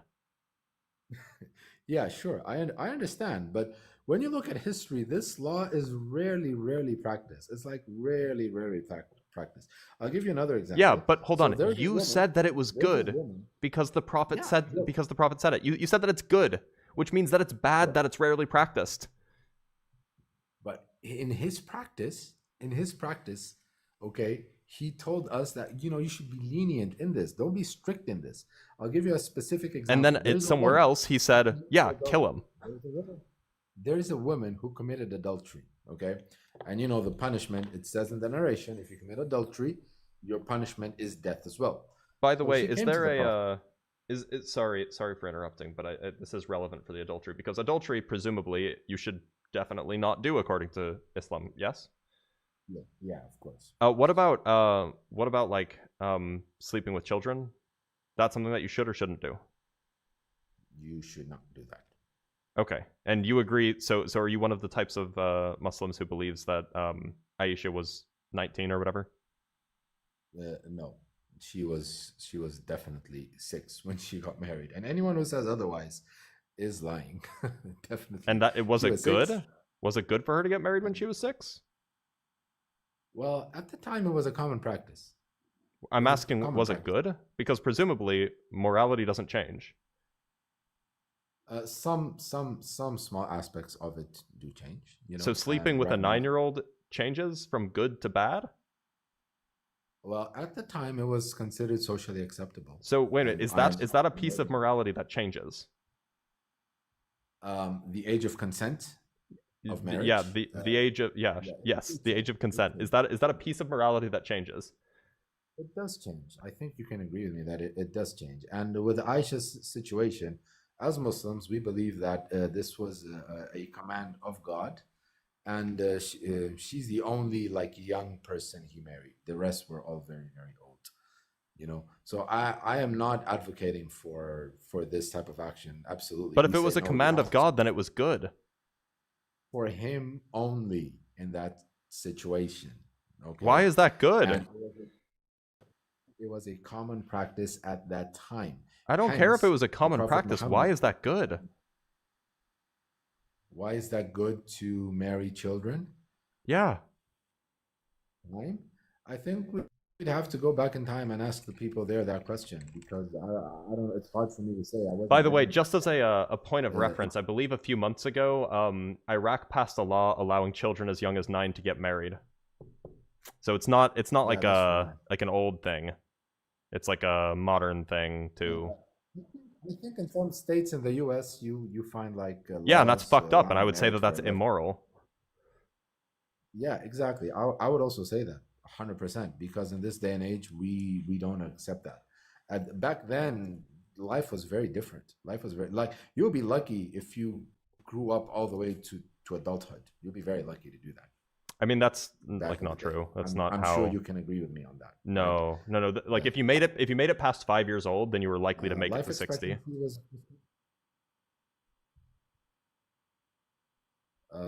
Okay, regarding wars, diseases, sickness, Yep. famine. Yeah, there if you was made it past 5, you were likely so to make many it to things that 60. could go wrong in your life. Yeah, but like right now, okay, but like if you look at the likelihood of people back then to make it to 60 and the likelihood of people now to make it to 60, you'll see that If you there make is it, if you clearly made a it difference. past Life 5, was very different.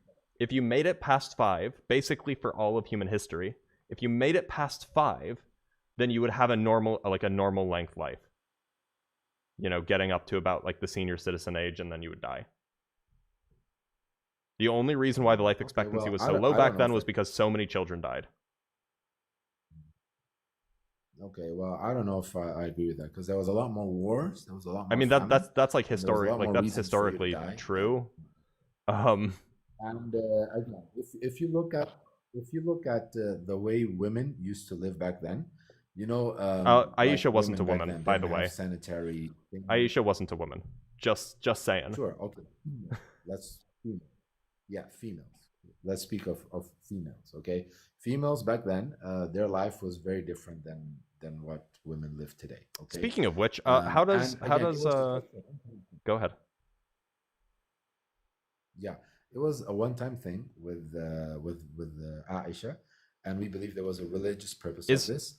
So And to the be clear, if opponents God of commanded you to go have sex with a never 9-year-old, would you do it? Yeah, he wouldn't do that. You can't say something that wouldn't happen, because that wouldn't happen. God wouldn't tell me to do it. He commanded Muhammad to do it. It's not permissible. He commanded Muhammad to marry Aisha. and it Okay, was a if common God commanded practice. you to He had marry a 6-year-old, sisters. would you do it? Well, that wouldn't happen, bro. That He wouldn't commanded happen. Muhammad That to just do it. happened then. That was back then. That was back Oh, then. And okay. I So said we did had to go did back- God's we- morals change? God's morals did not change, but So then why clearly can't it happen the- now? our If it's the standard same of as it is, consent if has it changed. if God is the same now as he was 1400 years ago, Why could it happen 1400? Why could he command it 1400 years ago, but he couldn't command it today? Well, because the society today has drastically changed. Who And cares if about the consent society? today- God didn't change. Well, yeah, God tells us to care of societies. We have to. There are certain norms. Okay, what if that, God we just- commanded? Would you be okay with it if God commanded what's the Ayatollah of Iran to make it a Yeah. law that everybody should marry a 6-year-old? Well, yeah, I think he's crazy, so he shouldn't do that. That is wrong, and God cannot command. Okay, him. Everything God let's take your had let's take your to fame command let's is take your already in the favorite Quran. Islamic Figure. faith leader who's currently Okay, alive. Who would that be? I don't know, whoever your Okay, favorite sure. is. Let's say that he got a command from God Yeah. saying, yes, actually, all Muslims should marry 6-year-olds. All adult male Muslims should that's marry impossible. 6-year-old girls.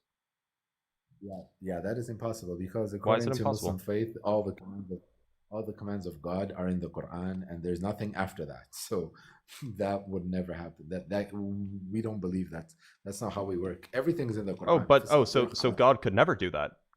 So there's something God can't do?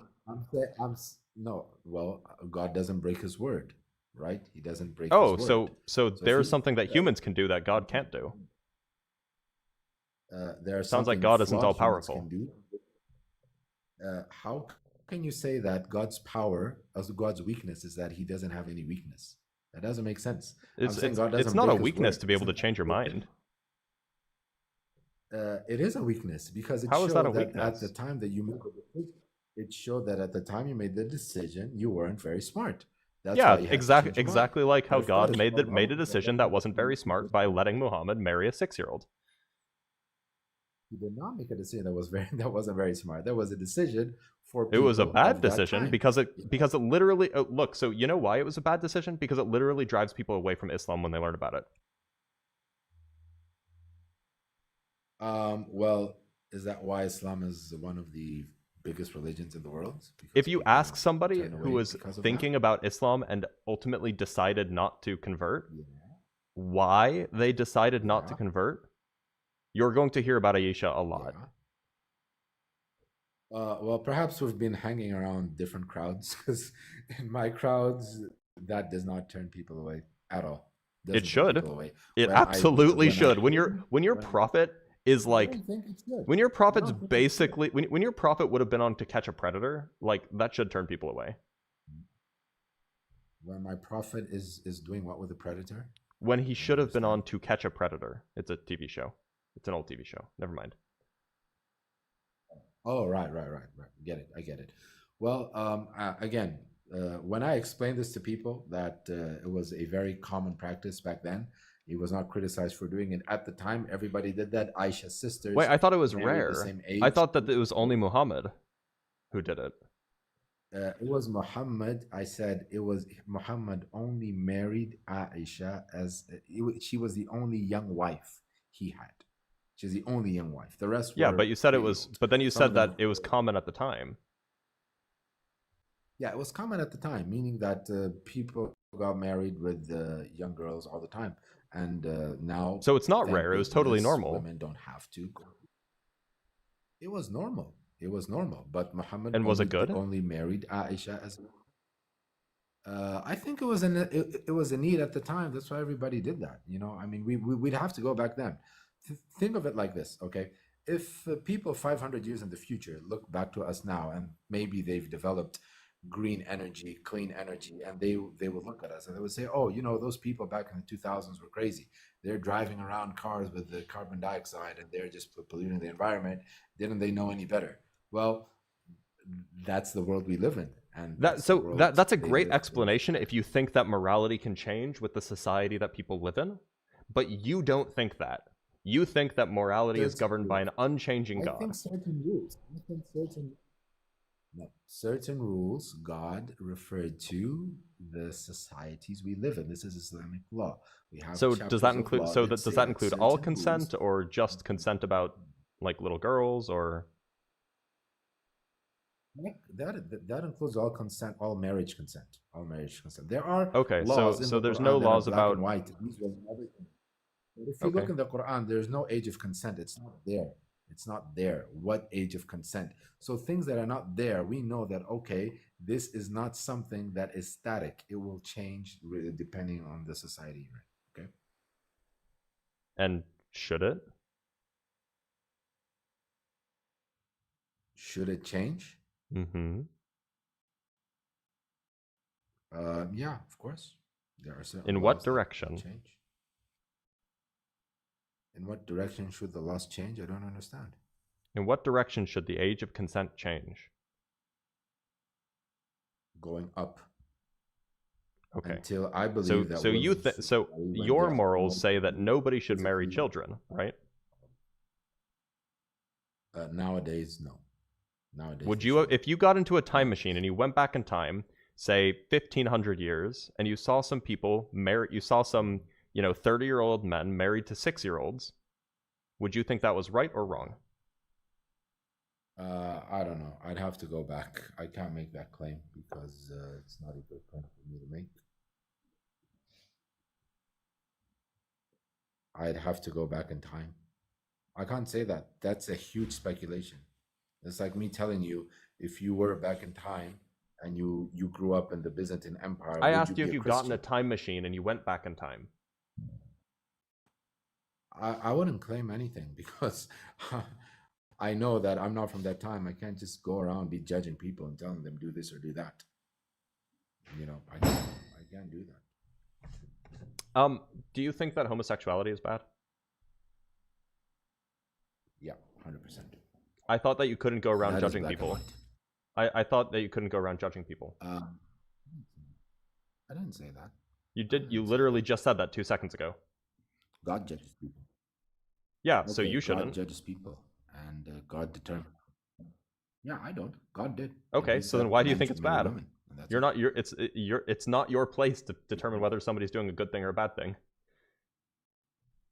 It's not my place. God has already determined. So then, why do you think it? Why do you That's it. think it's bad? It's not your place. It's not your place to Why do you think evaluate it's whether it's bad? good or bad. Well, because the whole point of a marriage is a man has to marry a woman. That's it. Oh, I thought that. Otherwise, it's not I thought that Muhammad married a girl. Yeah, when I say women, I mean female gender. Oh, That's okay. marriage. But Dr. Blitz, I gotta go. Okay, thank you very much for this conversation. course. Maybe we'll speak again some other time. Okay, and keep up with your videos because they are really, really very helpful. Okay, I will. I appreciate you. ironically, I was a little your bit. I was a little videos- bit harsh, your but you know how videos things go. increase my faith. Oh, fair It's enough. fine. Your videos increase your videos increase my faith. Maybe I should Okay? stop So making keep them on. then. Come on. Have a good one, Harris. Thank you very much. Yeah, you too. For somebody who was getting grilled that hard, he was surprisingly good faith, and I may have been too mean to him, to be honest. I mean, he was surprisingly decent. I don't know. I don't know who he was as a person, but he was surprisingly calm and reasonable. At least well, I don't want to say that. You guys know what I was trying to. You guys know what I'm trying to convey, right? He didn't crash out. Let's put it that way.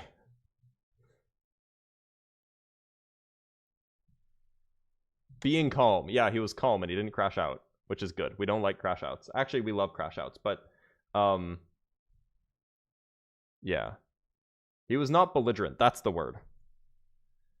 All right, the person who was in line, who I was supposed to bring up, ended up leaving, which is a shame because I was going to bring them up. So let's bring up another guest. Let's bring up Kitten Lover. Yo, Kitten bro. Lover, how's it going? Good, bro. Can you hear me? I can. What do you believe? So I believe in God. We've actually talked before. I don't know. You probably don't remember, but I don't. yeah. I believe in the I would say the Western idea of a God, like a Christian God. I don't know. Oh shit.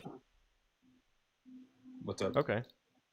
I just want to say thanks to Charlie's digital adventures. Yeah, Atheismo doesn't like it when adults marry kids. You're right. Thank you for the $10, bud. Yeah, so you believe in a Christian God. What kind of Christian God? Are you Catholic, Protestant, Orthodox. Yeah, I was raised Catholic, but I don't subscribe to any like specific religion. I just believe that there is a God, like a higher being, and I wanted to share my reasons why I think it's a good idea to believe in a God. That's Sure, all go right. ahead. So I think like the best reason I have is in an afterlife. And I was curious, do you believe in an afterlife or no? I don't believe in an afterlife. No. Do you think? I think life is objectively better when there is an afterlife. How do you know there's an And after? What? I mean, like, doesn't that make What's life up? worse? I mean, the reason I say it is because I wanted to ask you, what do you think about people who do bad things and get away with it, and they just get to live like luxurious lives and whatever their It situations are? sucks. It sucks that that happens. And I believe that the afterlife makes it so that they get, I don't know, justice, punished, whatever you want to call it. And I was wondering Okay, what your so thoughts on that. it sounds like cope. All right, but the alternative is that they just get away with the things that they do. Yep. And I don't know. I don't know if cope is the right word, but I think it's better to believe that they're gonna get punished for what they do. No, it's And actually worse to believe that, because then you're not worried about making sure that they get punished now.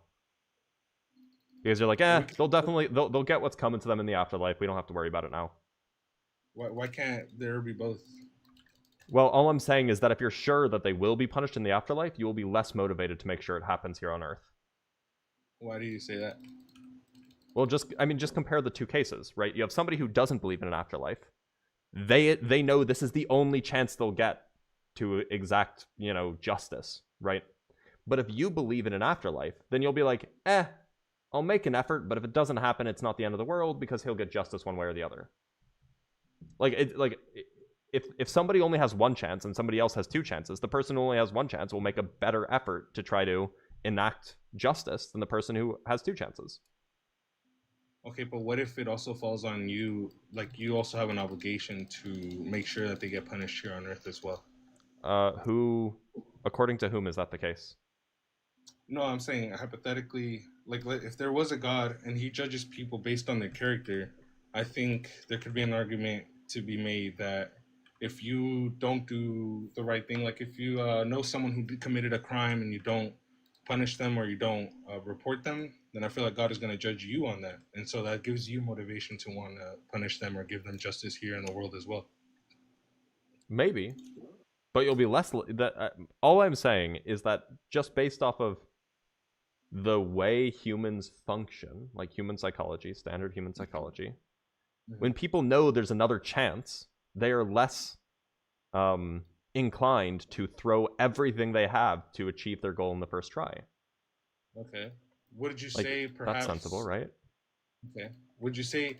So this is like assuming somehow we live in a world where everyone agrees that there's an afterlife. Because then you're saying that people are less motivated to punish them in the real world. When you say people, I think you're pretty much saying like, oh, if we were to live in a society where everyone agrees that that's the case. No, I'm saying no. I'm saying like, even if just like one or two people believe in an afterlife, then those one or two people are less likely to, report a crime, or are less likely to fight in the courts for years to make sure somebody gets put away. I see.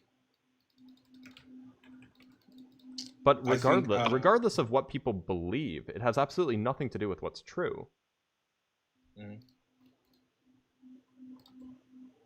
Well, the people who are caught, they are punished, and people who aren't caught aren't punished. And you're saying what motivates people to catch people and work so hard to get them punished is the fact that the only chance of being punished is here on Earth. No, I'm not saying that that's the only reason. All I'm saying is that when people do think that there's no afterlife, or they do think that there's no justice after death, if they're interested in justice, they will be more motivated than if they think that there's some sort of divine justice that'll come later. Okay. Which is obvious, but I mean, even setting that aside, even if it makes for a better world, if everybody believed in an afterlife, it doesn't make an afterlife true. No, it doesn't. Well, aside from the punishments, the main reason that I have for believing in an afterlife is I wanna believe that in this world, after we die, you get to see your loved ones, and you get to enjoy something. Like you don't just cease to exist. And I feel like I mean, also that'd be great, uh, but that doesn't make it true. no, it doesn't make it true. But I'm just sharing my reason for why I want to believe in that. Right, but the prompt is, can you convince me to believe in your God? And doesn't that seem like a good reason for you to want to believe in an afterlife? No, because it doesn't make it true when I want to believe true things. Okay. So you believe only true things that. What does that mean? That you can verify yourself? Or that I have good reason to believe. Okay, what does good reason to believe mean? I mean, there can be a lot of ways to justify a belief. You can justify a belief through, like, rational evaluation. You can justify a belief through your own personal experiences. You can justify a belief through, trust in somebody that you have a reason to trust. There are a lot of ways to justify beliefs. Mm-hmm. And, I like to have justifications for the things I believe. So when you say, can you convince me to believe in your God, you're basically asking for evidence? Or some justification. Oh, why like it's some true. sort of... Yeah, okay. I wanted to touch on what the other guy said, that was, it's our experience that all effects have a cause. And do you have any sort of belief onto what caused the universe to exist? I don't know if it needs a cause to exist. Do you think it has always existed? Could have been. Okay. So my belief is that obviously that God created the universe, and that makes sense to me because, like I said, all all effects have a cause. What caused God to create the universe? I don't know. And okay, I don't know so why how... can't I just say, I don't know what caused the universe to exist? Yeah, you could. But that's what I'm saying. I have multiple reasons to believe in God, and this is just one of them. Okay. And like I said, my main reason, I thought I could share, like, I thought we could convince you with opinions, like why I should believe in God instead of just evidence. But those were my main reasons. My main reason was the afterlife. I just really believe that there's an afterlife, and that, like, for example, when people's parents die, that isn't the last time they're going to see him, and that look, I'd love if that were true. But it doesn't make it true. Got it. All right. Well, that's what I wanted to share with you today, man. Thanks for your time. Thanks for being here. Bro just unironically made me sad. Oh, what a world we live in. All right, I should bring on somebody from YouTube. Oh, is Monty still here? If Monty's still here, I'll bring him up. Oh, you're back. Okay, great. Monty, you're here. You were missing. Great. Monty, sorry for the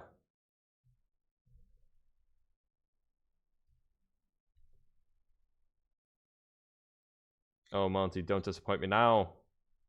Click accept. Click accept. Oh, Monty. Monty, baby.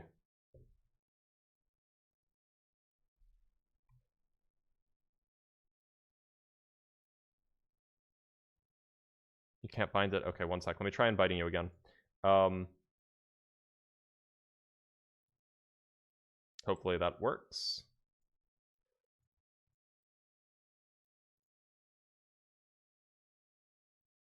Sent you an invite. Monty's not here yet.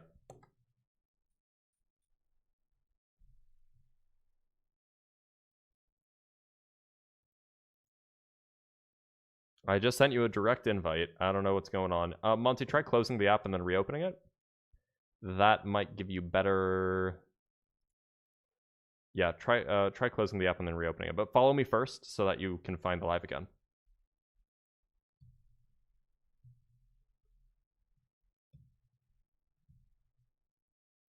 Bet you feel so fulfilled in life. I generally do, yeah.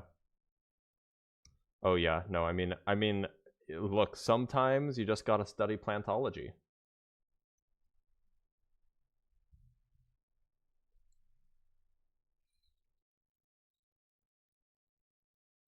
Monty will not attend my wedding. Probably not. I'm still waiting there. All right, let's bring Monty up.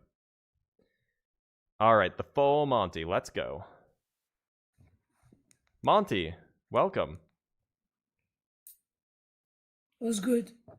Are you a child? Have you been waiting this whole time and you're a child?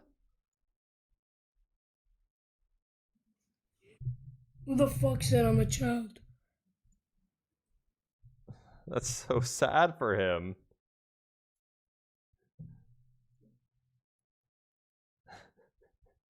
All right, I'm gonna bring on somebody from YouTube. Theodore, can you hear me all right?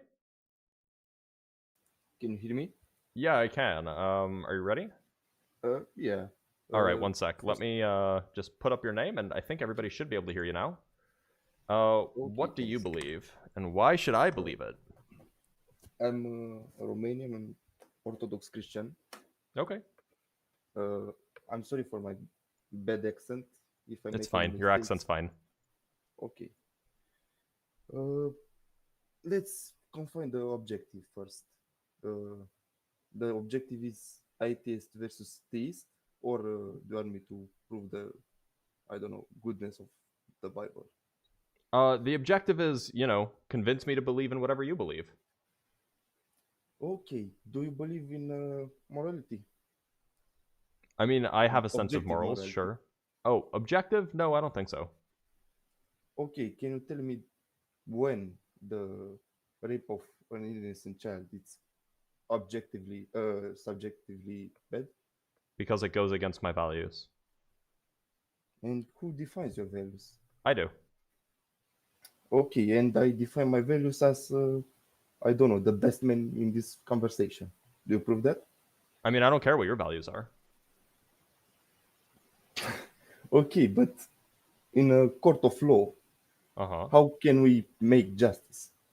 Well, If generally, we don't care. people, it depends on your governmental system, but generally, people, like, in modern societies, modern democratic societies, people come together, they find common ground on what their values are, and then they make laws about those values.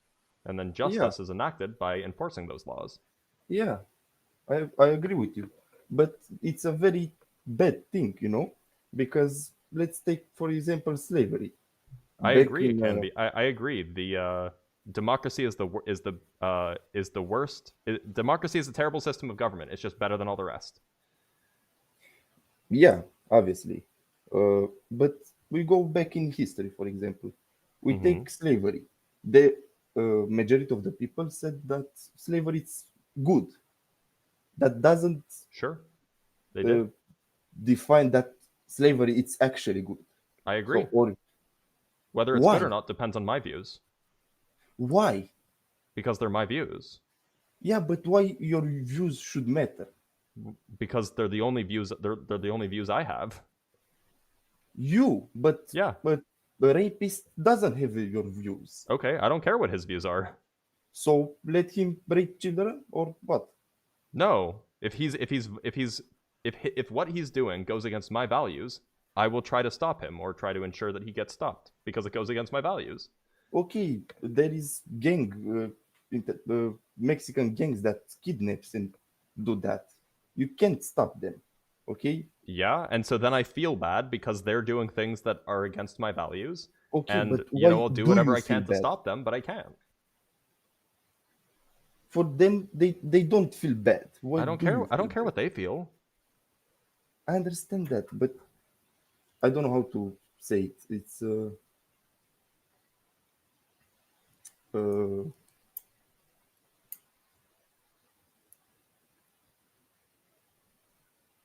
I don't know how to put it.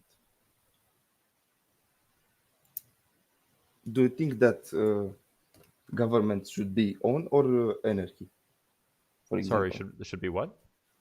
A general law or anarchy. Anarchy, it's no government. I'm generally I like some degree of government, but I don't like super strong governments.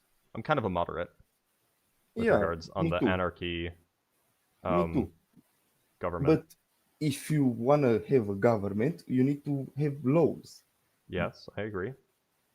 But if that law is made by society, that doesn't mean that it's good. That's true. There have been lots of societies that have bad laws. And if you wanna stop, for example, a organized criminal society, we need to get together, okay?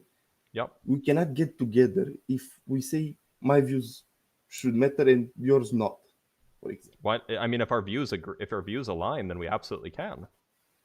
Yeah, and that's what Stalin did and Hitler.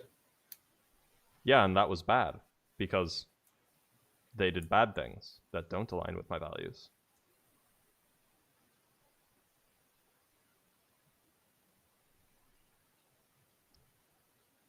Wait a second. Yeah, and there is a world war because of that. And people died. We need to put together in a formal law that we need to separate good from bad. And, Wait, do you think that having a god will make sure? Do you think that everybody believing in a god will mean that wars won't happen? No, but we can. So then, what's the claim you're making? That we need to have objective morality. Do you think that so having objective morality doesn't stop wars because people are going to have different views about what that objective morality is? Yeah, but and so they will fight over it, and wars will still happen. I understand you, but you need to understand that if you don't have objective morality, there is no good and bad. There absolutely is. In your opinion, but there is no good and bad. Good is defined. I mean, subjective morality is by definition morality based on a subject. So yes, colloquially, you might call that an opinion. But that's just the definition of the thing. It's okay. Do you want to still continue on this subject? It's up to you. It's up to you. It's up to you. But like, I'm wholly unconvinced of like arguments from objective morality because I don't even think that Christians have objective morality, especially if you believe in divine command theory. Like what? Well, do you believe in divine command theory? Command theory. Yeah, it's a type of morality which basically whatever God says is good is good. Yeah, but the thing is that God cannot be anything but good. You understand? Could God command you to, I don't know, sacrifice a child? No. Why did he do that to Abraham then? He didn't. Yeah, he did. He tested. I mean, he commanded Abraham to sacrifice his child. Yeah, but he wasn't allowing him. Just because he faked him out later doesn't mean that he didn't command him to do it. He commanded him, but he didn't allow him. He wasn't. He was. Yeah, but so God could command you to do that, right? Yeah, but that even though he puts me to the test, that doesn't mean that he wants to sacrifice a child. He's just testing you. Could he command a genocide? Yes, but he cannot allow genocide. What if he commands a genocide and then let it happen? Because this happened in 1 Samuel 15. When the Jews attacked Canaan. Yeah, the Amalekites. If you read carefully, I don't know how the stronghold was called. They attacked a stronghold. There was women and kids, but that wasn't. Why did it say kill all of them, including the women and the children and the animals? He wasn't referring that no matter what, don't let anyone stand alive. So that's commanding a genocide. Yeah, but there was no kids in that. Wait, it literally says don't spare the children. Yeah, in the idea that do not Except the let... little girls. You can keep the little girls for yourself. No, he didn't say that. Hold on, yeah, I did. Not little girls. Girls. The girls who had not laid with a woman or The laid with a girls, man. not little girls. There is a difference. Well, so that includes all of the girls who have not laid with a man, right? Yeah, but back then there wasn't very... Wait, you don't think that there were like 6-year-old girls or 4-year-old girls that were alive? Can you tell me the name of that stronghold? I don't think it was a stronghold. It was a people group, the Amalekites. The ethnicity, the culture. They the were people called was Amalekites. Yeah, right? but they were extended. There wasn't just a city of Amalekites. It was a people group. A people group divided in separate city. God commanded them to kill everyone in that stronghold, not exterminate them like Hitler. You know, because if we read afterwards, we can see that Amalekites was still Now around. go, attack the Amalekites and totally destroy all that belongs to them. Do not spare them. Put to death men and women, children and infants, cattle and sheep, camels and donkeys. That sounds like genocide. Genocide is against every... A people group. Yeah, but... And these are the Amalekites. The Lord literally said, I will punish the Amalekites. He's talking about killing all of the Amalekites. Yeah, bringing That's justice. genocide. Is the God bring justice to them for their wrongdoings. For their what? wrongdoings. Something they did 400 years earlier? Not 400 years. No, it was literally constantly. 400 years earlier. Not 400. It was constantly. No. There was a tradition to sacrifice children on altars. To wait, where does it say that? What verse? In many verses, but I will search it. Okay.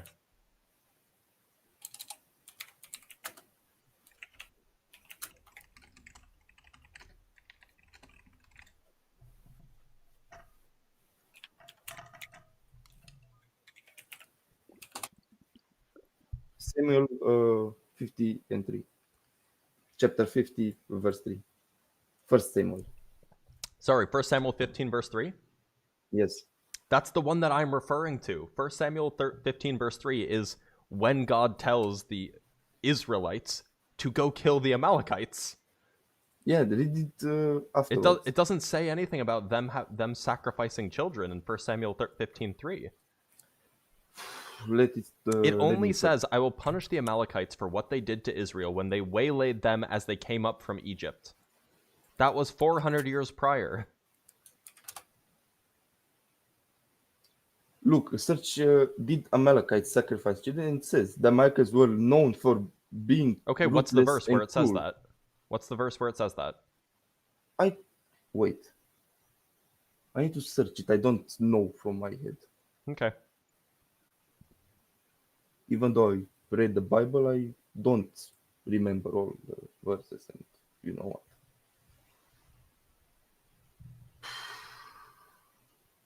what. Amalekites raids, Exodus 17. Yep, Numbers. That's during the Exodus. That's 400 years earlier.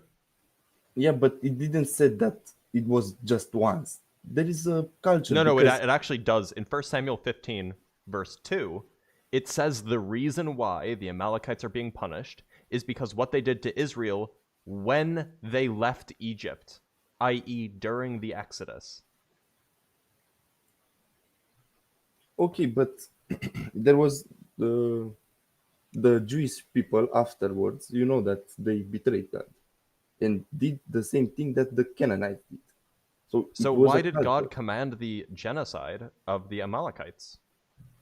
To bring justice to the dead. Ah, okay. So you're Romanian, right? Yes. Vlad the Impaler was Romanian, right? Yeah. Okay, he lived about, 500 years ago?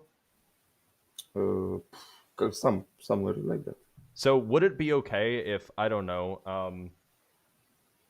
Belarusians or, Transylvanians came and genocided Romanians because of what Vlad the Impaler did? Transylvanians are Romanians.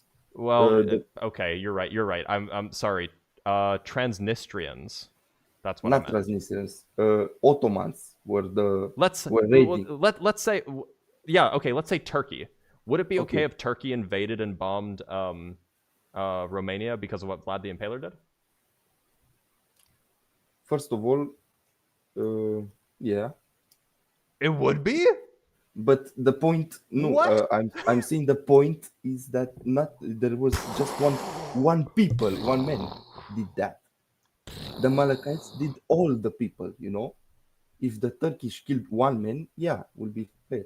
Not all the Romanians, you know. What if the Turkish just came and found everybody who was related to Vlad the Impaler and then killed them? Would that be okay?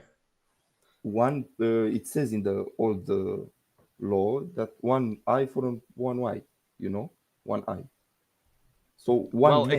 except hold on. So explain to me this. What did the babies do? What did the infants do that deserved death? The infants weren't killed. There was no. Sorry, way. 1 Samuel 15, verse 3. Now go, attack the Amalekites, and totally destroy all that belongs to them. Do not spare them. Put to death men and women, children and infants, cattle and sheep, camels and donkeys. Yeah, that was the commandment. That involves babies. Babies were put to death. That was the commandment, but there is not written that even the children was killed. Go kill, said, not that the children was killed. You know? I'm sorry, 1 Samuel 15, verse 8. He took Agag, king of the Amalekites, alive, and all his people he totally destroyed with the sword. All of his people. Not just the adults, all of his people. Yeah, it doesn't everybody. say So they killed everybody except the king. In that stronghold where the king was. No. This is the in fact, this is from Havilah to Shur. This is multiple places. This is an entire eastern. This is an entire region. Not just one city. They killed everybody, including the babies. Not city. Kings back then stood in strongholds like Vladimir Taylor. No. The point is the Amalekites were attacked not just in one fortification. It was over an entire region. It says then Saul attacked the Amalekites all the way from Havilah to Shur, near the eastern border of Egypt. This is not a single fortified location. This is an entire region filled with normal people. Yeah, but the Bible verse was referring to the stronghold. No, it doesn't say anything about a stronghold. Not, I don't. There's remember nowhere in here where it says anything about a stronghold. It didn't say stronghold. It said the name of the stronghold. I don't remember it. No, it mentions multiple cities. That's all. Yeah, after that, you understand? Like, I don't know. So he goes to the city of Amalek with 200,000 people. He sets up an ambush, and then he destroys. Well, actually, it doesn't say that he even destroyed the city of Amalek. And then it says that he goes all the way from Havilah to Shur, and he took the king alive, and he killed everybody else, which includes babies. Where it says that it includes babies? It says all his people. Are all babies his included? People. How can the king's people? Like Cortes, the Amalekites. All his people. Yeah, a king's people are his people. The army.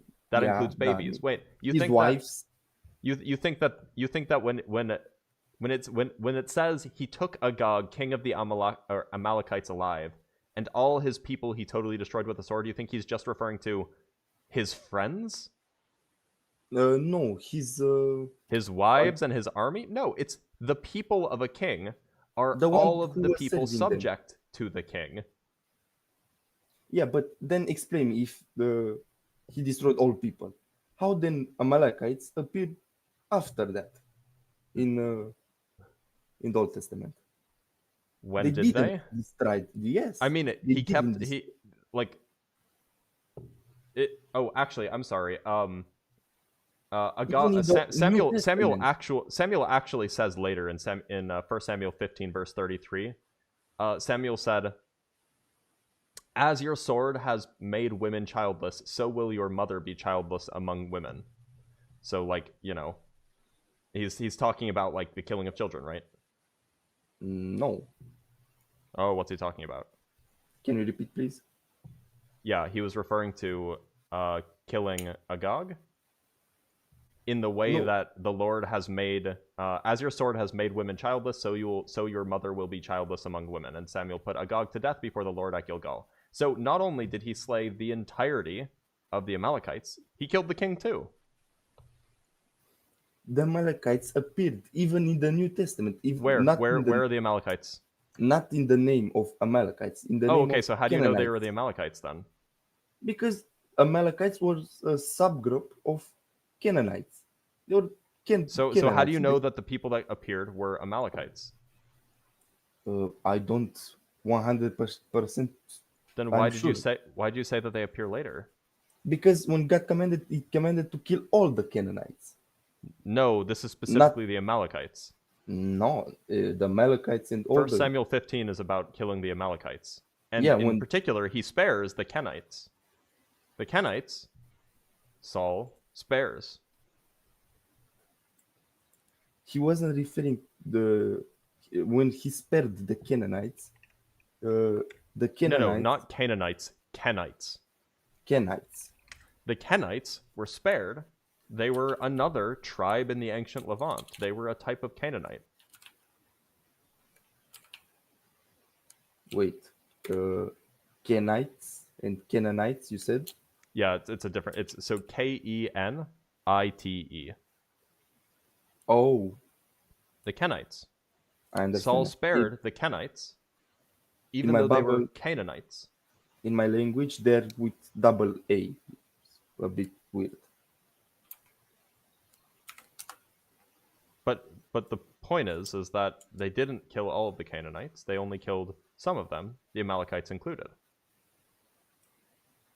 Yeah, not all of them. Okay. Right. But the point is the Amalekites, as far as I know, are never mentioned after 1 Samuel 15. But I could be wrong about that. Let me search for the Amalekites. So Amalekites show up in Genesis, they show up in Exodus, they show up in Numbers, they show up in 1 Samuel. They show up in 1 Samuel, they show up in 1 Samuel.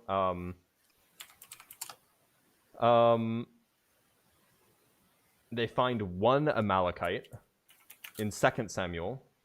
See? Just one guy. Yeah, it doesn't mean that. So they missed one.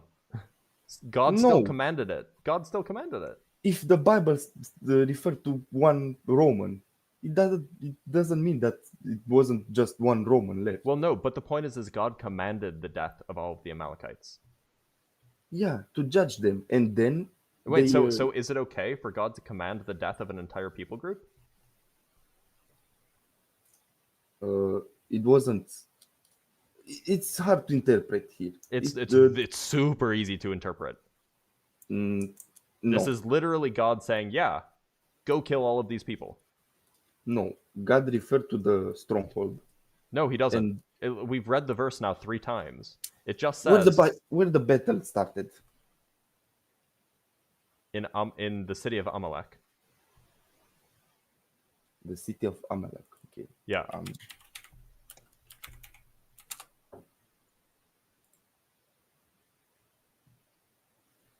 Okay.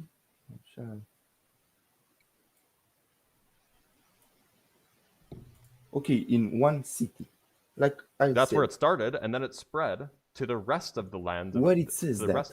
In verse 7. Then Saul attacked the Amalekites all the way from Havilah to Shur, near the eastern border of Egypt. So it says all the way from Havilah, in one place, to Shur, a different place. And he attacked them all the way from one to the other, near the eastern border of Egypt. Attacked them, not wiped them out. Yeah, and then the next verse says he took the king alive and killed all of his people. Okay. We've been over this. At this point, it's just dishonesty. Look, I understand. Here's what you should say. What you should say is, yeah, the Old Testament God isn't our God. We don't think that our God is like that. That's what you should say. Dishonesty is like they said they killed all of his people, and then one Amalekite appeared. They've missed one? Well, right, but God commanded them to kill all of them. Right? The fact that they may have failed means that they just failed. Okay, but it wasn't them wiped out. Well, okay, apparently, this might just be a genuine contradiction in the Bible. Okay, but I know I don't see that God saying that all of them are killed. Read verses 2 and 3 of Samuel. Of 1 Samuel, or of 1 Samuel 15. Yeah.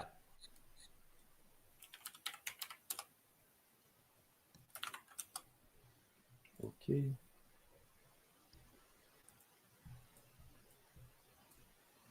What verses? 2 and 3? 2 and 3, yeah. He had 2 wives. One was called Hannah. What chapter? 15. Okay.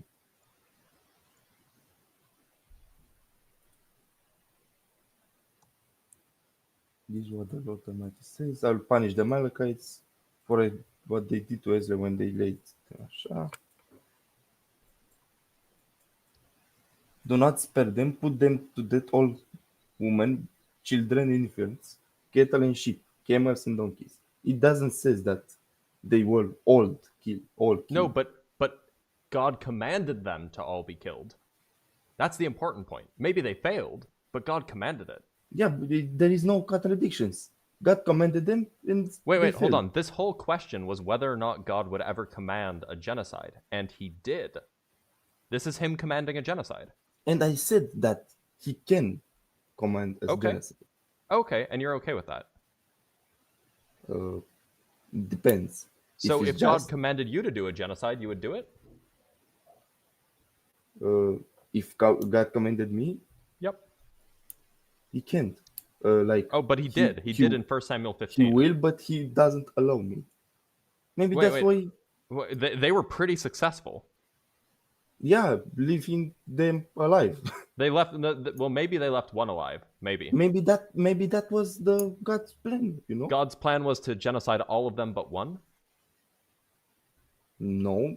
How would you feel if the Turks came because they were really mad about Vlad the Impaler and they genocided all of the Romanians except they left you alive? How'd you feel about that? It doesn't say in the Bible that. And then they say, it's because God told us to do it. It wasn't just okay. Let's say that they leave 1,000 alive. Would that make it better? No, because the Romanians never did child sacrifice. And where in the Bible does it say that the Amalekites did child sacrifice? Also, to be fair, the Romanians put people on spikes. Okay, they put Ottoman soldiers who came to rape and pilgrim. And the Amalekites were just attacking the Israelites because the Israelites were wandering into their territory. Yeah, and the Ottomans came to us and attacked us, and we have put them in spikes. What? It's the same thing. Yeah, so you should be... Wait, hold on. You're exactly making my argument, right? So, in this case, the Ottomans are the Israelites who are venturing into the Romanians or the Amalekites' territory and doing bad things. The Amalekites fight back. The Romanians fight back. No. And the Israelites get mad about it. The Ottomans get mad about it. So then, 400 years later, the Ottomans come forward, the Israelites come forward, and they genocide all of you except a few thousand people. It doesn't. And they do it because God said so. It doesn't say in the Bible that the Jewish people did something bad to the Amalekites. Okay? The Jewish people were wandering into the Amalekites' territory. That's why that happened. During the Exodus, there was conflict because the Jewish people wandered into their territory. Yeah, but the Romanian people didn't put the Turks on the spikes, for wandering on our territory. Read what they did to our territories. Look, I'm not here justifying the Turks. I think that Vlad the Impaler was, well, I don't know, not a good guy, but he was a controversial figure. Controversial. All I'm saying is that God commanded this, and it would be terrible if anybody were to follow this command? To bring justice to the... There's no justice in slaughtering infants. It doesn't says in the Bible that they slayed children. God commanded them to slay the children. Yeah, he commanded them, but that's my point. He commands, if he commands me to genocide, he will not allow that, even though. Well, apparently, according to, verse 8, he was successful, or at least nearly successful. Yeah, all of his people. Back then, there was ownership over people. Okay? No. Okay, so Yeah. this might be... Like, go read it in Romanian. Because, I think that this is just you are reading it in Romanian. Like, okay, this has a very obvious interpretation. Like, when you refer to the people of a king, those are the subjects of the king, right? Subjects. Yes, and the subjects of a king are all of the people. Like all of the people. All of of the nation. Amalekites. 2 seconds. I have the Bible right there. Okay. Let me read it.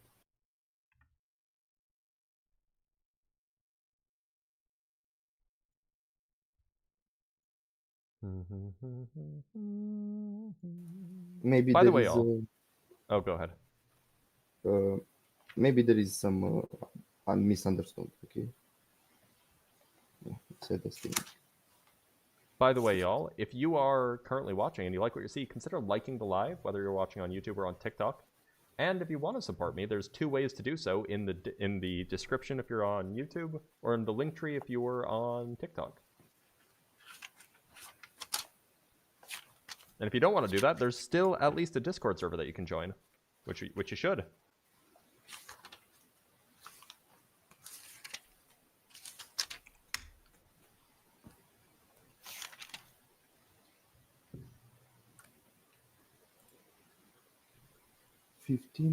Okay. What verse did you say? It's like 2 through 9. I have to read it and then translate it.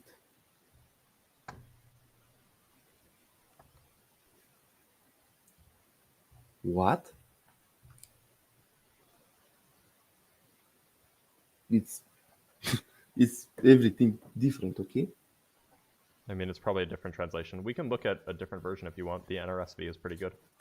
There's different ideology. It's not Orthodox. Eastern Orthodox is not like Catholic or No, I'm aware. Protestant. Where is the NRSV on this website? Why isn't the NRSV? I would like the NRSV, please. Yeah, it's other translation. It's the subjects, like his soldiers, his wives, his children, and all of them. Like which version are you reading? Wait 1 second. I don't know. Because we could just look at the Hebrew, if you want.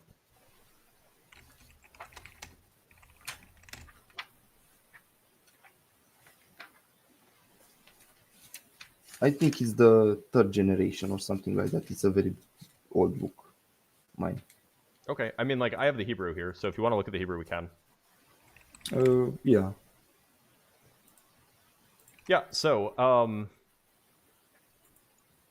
we're looking at 1 Samuel 15:8. I'm just going to copy and paste into Google Translate. I don't think it's a good idea, but okay. I mean, do either of us speak Hebrew? No. So then we kind of have to just go with what it says, right? Hope so. So 1 Samuel 15:7 is the verse before. And Saul smote the Amalekites from Havilah as thou goest to Shur, that is in front of Egypt. Okay. And then what does it say next? And he took Agag, the king of the Amalekites, alive, and utterly destroyed all the people with the edge of the sword.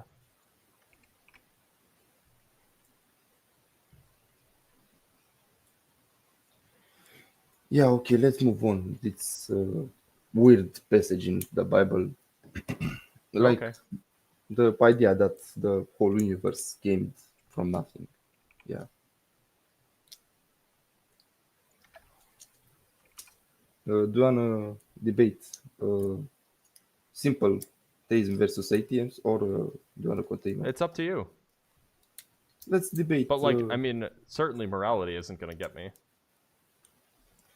The point is considering the that book. we cannot prove that God exists, and I also agree.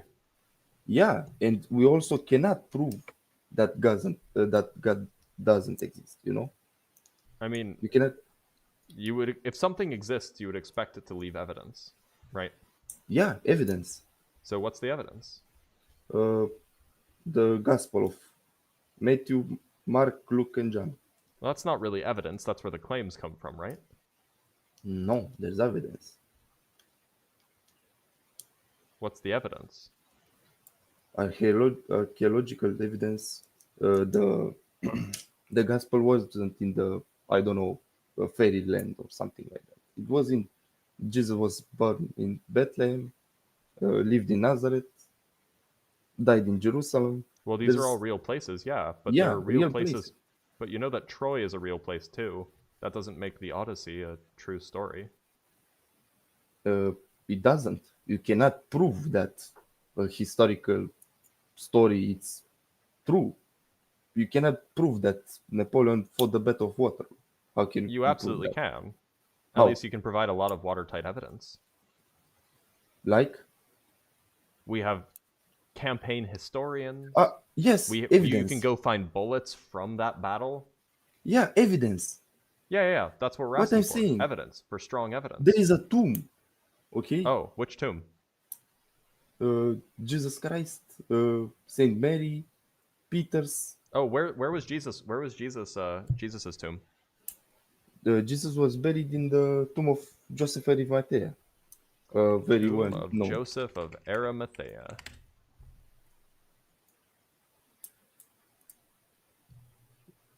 I have actually never heard the claim that he was buried in Joseph's tomb.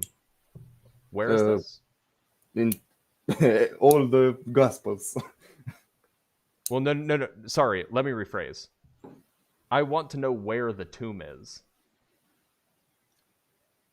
It says near Jerusalem. Wait, so we don't know where it is. We can't check. Let me look.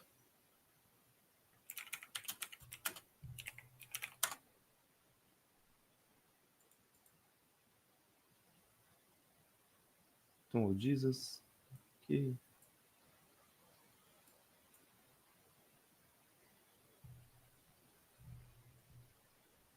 Where? Let me put it.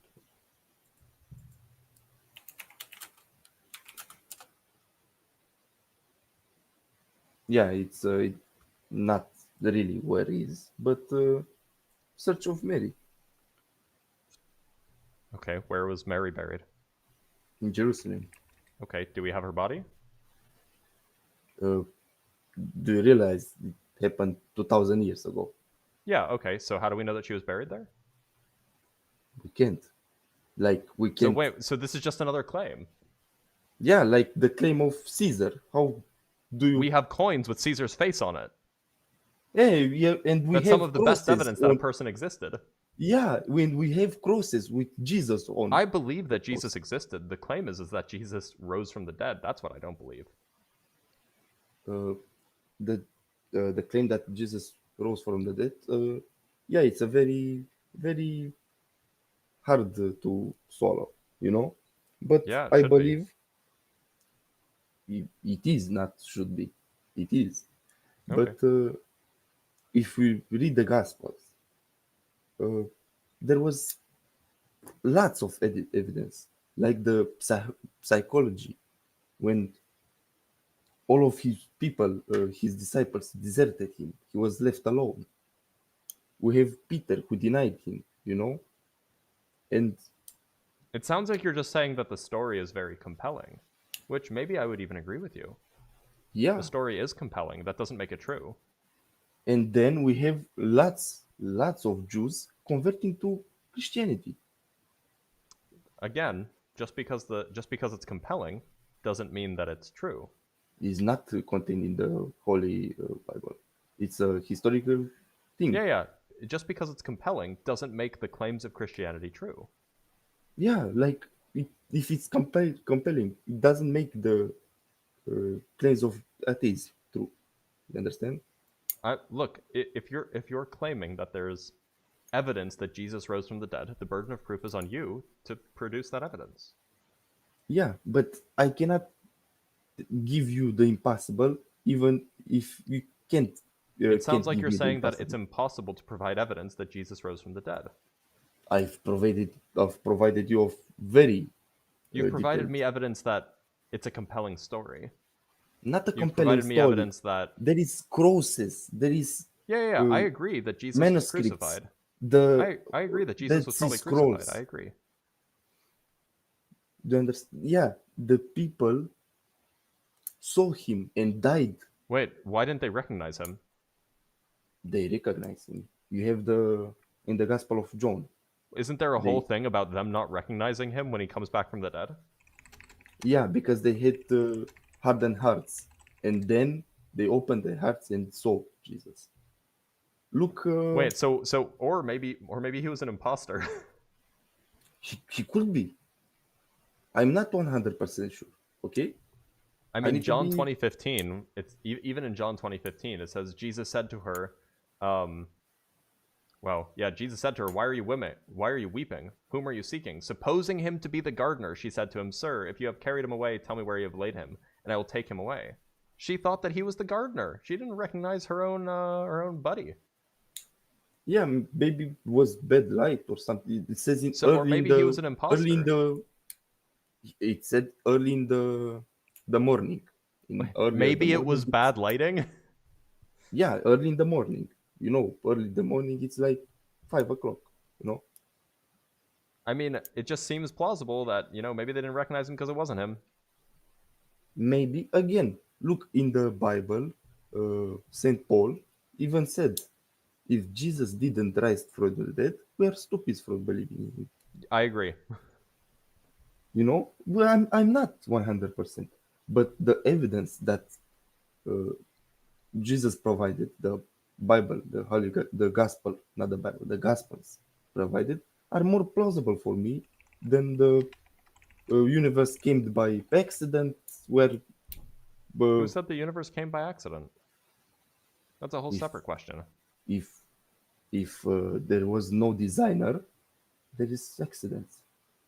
No, it could be the case that it had to be this way, for example. Like how? In the same way that it has to be that the ratio of the circumference of a circle to its diameter is pi. Yeah, but why is that? Who made that? That just seems to be a property of circles. Yeah, but who created that? I don't think anybody did. It's just what you circles believe are. like Einstein? Like Einstein believed that the universe is eternal. Well, I don't know. I kind of lean that way, yeah. Yeah, but there is a Big Bang, you know. Yeah, that doesn't mean that it's not eternal. If there was a Big Bang, it started. The Big Bang was the starting point, you know. Not necessarily. Then what like was a part and then became the whole as we know, or it could have been contracting before that, shrinking, and then it got smaller and then it expanded, for example. Again, there is such low evidence for that. Then there's no evidence for anything about what happened before the Big Bang. We don't know. That's why I'm not sold on it one way or the other. Again, that's why I'm saying there is lots of evidence of Jesus Christ. Well, not really. I mean, well, there's lots of evidence. Well, there's some evidence that he existed. There's no evidence that he resurrected. It was evidence. His apostles died for that. There is no Where's the evidence of that? Sorry, where's the evidence that they died for that? search death of Peter. Okay. This is an Acts, right? It's not only in the Bible. It's a lot. Oh no, I'm pretty sure that this is only accounted for in the Bible, right? No. Oh, actually, the Bible doesn't tell us how the Apostle Peter died. Yeah, it So doesn't. where does it say? In Where can we old find information manuscripts or about something Peter's like that. death? In old manuscripts or something like that. I don't know. Like So old just tablets. church tradition. So church tradition. No. If we have the Dead Sea Scrolls, we have plenty of evidence. No, The Dead Sea Scrolls don't say anything about Peter. it's the Gospels. The Dead Sea Scrolls don't contain the Gospels. Okay, that is. The Dead Sea Scrolls predate Jesus by about 150 years.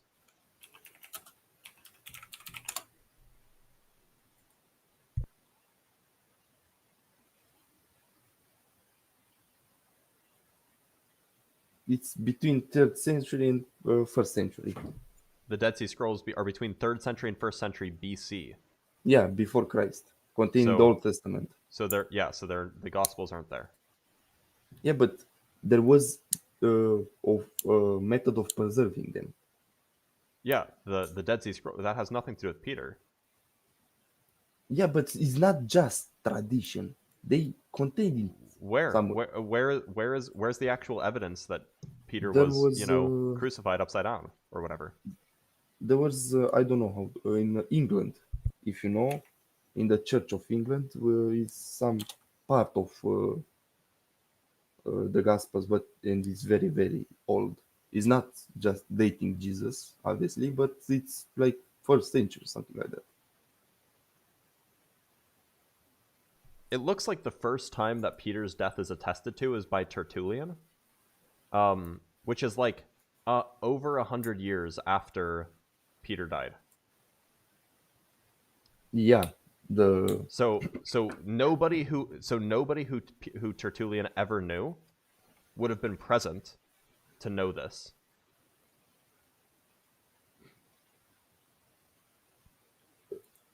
Can you repeat, please? I wasn't. So this is at best second-hand account, probably more like 3rd or 4th-hand account. Where you said that is a scroll? This is Tertullian. Tertullian, okay. Yeah. And there's the apocryphal Acts of Peter, which is where where he supposedly is where it says he was crucified upside down. But this is also over 100 years after he died. This is when that was written. Yeah, 100 years. The Tertullian was the one over 100 years, like 130 years or 100 or so. Jesus died in 33. Yeah. So Acts of Peter are dated to the late 2nd century. So this would be 150 years after Jesus died. Yeah, like that, 150. But the thing is that they were written in that time. 150 years later is not in that time. In the time when they written, they were I don't know, spoke or something like that. Well, that's the claim, but it's just we just have to believe them because it's just a trust me, bro. Yeah, but how do I say it? The whole movement of the Christians, they were all over the Roman Empire, and all of them believed the same thing. The heresies. Yes, because Christianity spread like wildfire. I agree. Yeah, but it's like it can't be like thieves. We see this in our times, even in past, where they pretended to be some kind of I don't know, prorocs or God's spokesman. If the only exception is Muhammad. There was nothing like Jesus Christ and his apostles. What about the gurus of the Sikhs? The guy who founded Baha'i faith, Joseph Smith of the Mormons, the guy who founded Scientology, L. Ron Hubbard. Mormonism is just in a small place in America. It's Mormonism is the fastest growing religion by population. what? Yeah, in fact, Mormonism is growing faster than Christianity did when Christianity first started. Mormonism didn't appear like the Mormonism Victorian started era. 150 years ago, and there's over 15 million of them. 150 years after Christianity started, there was like 3 million. Yeah, 50 million. That's a lot. Okay. Yeah, in 150 years? Where back then there was less people. You know? Back then, maybe in the whole Roman Empire was 20 million people. That's not true. What? That the Roman Empire only had 20 million people. Something like that. Like what? Like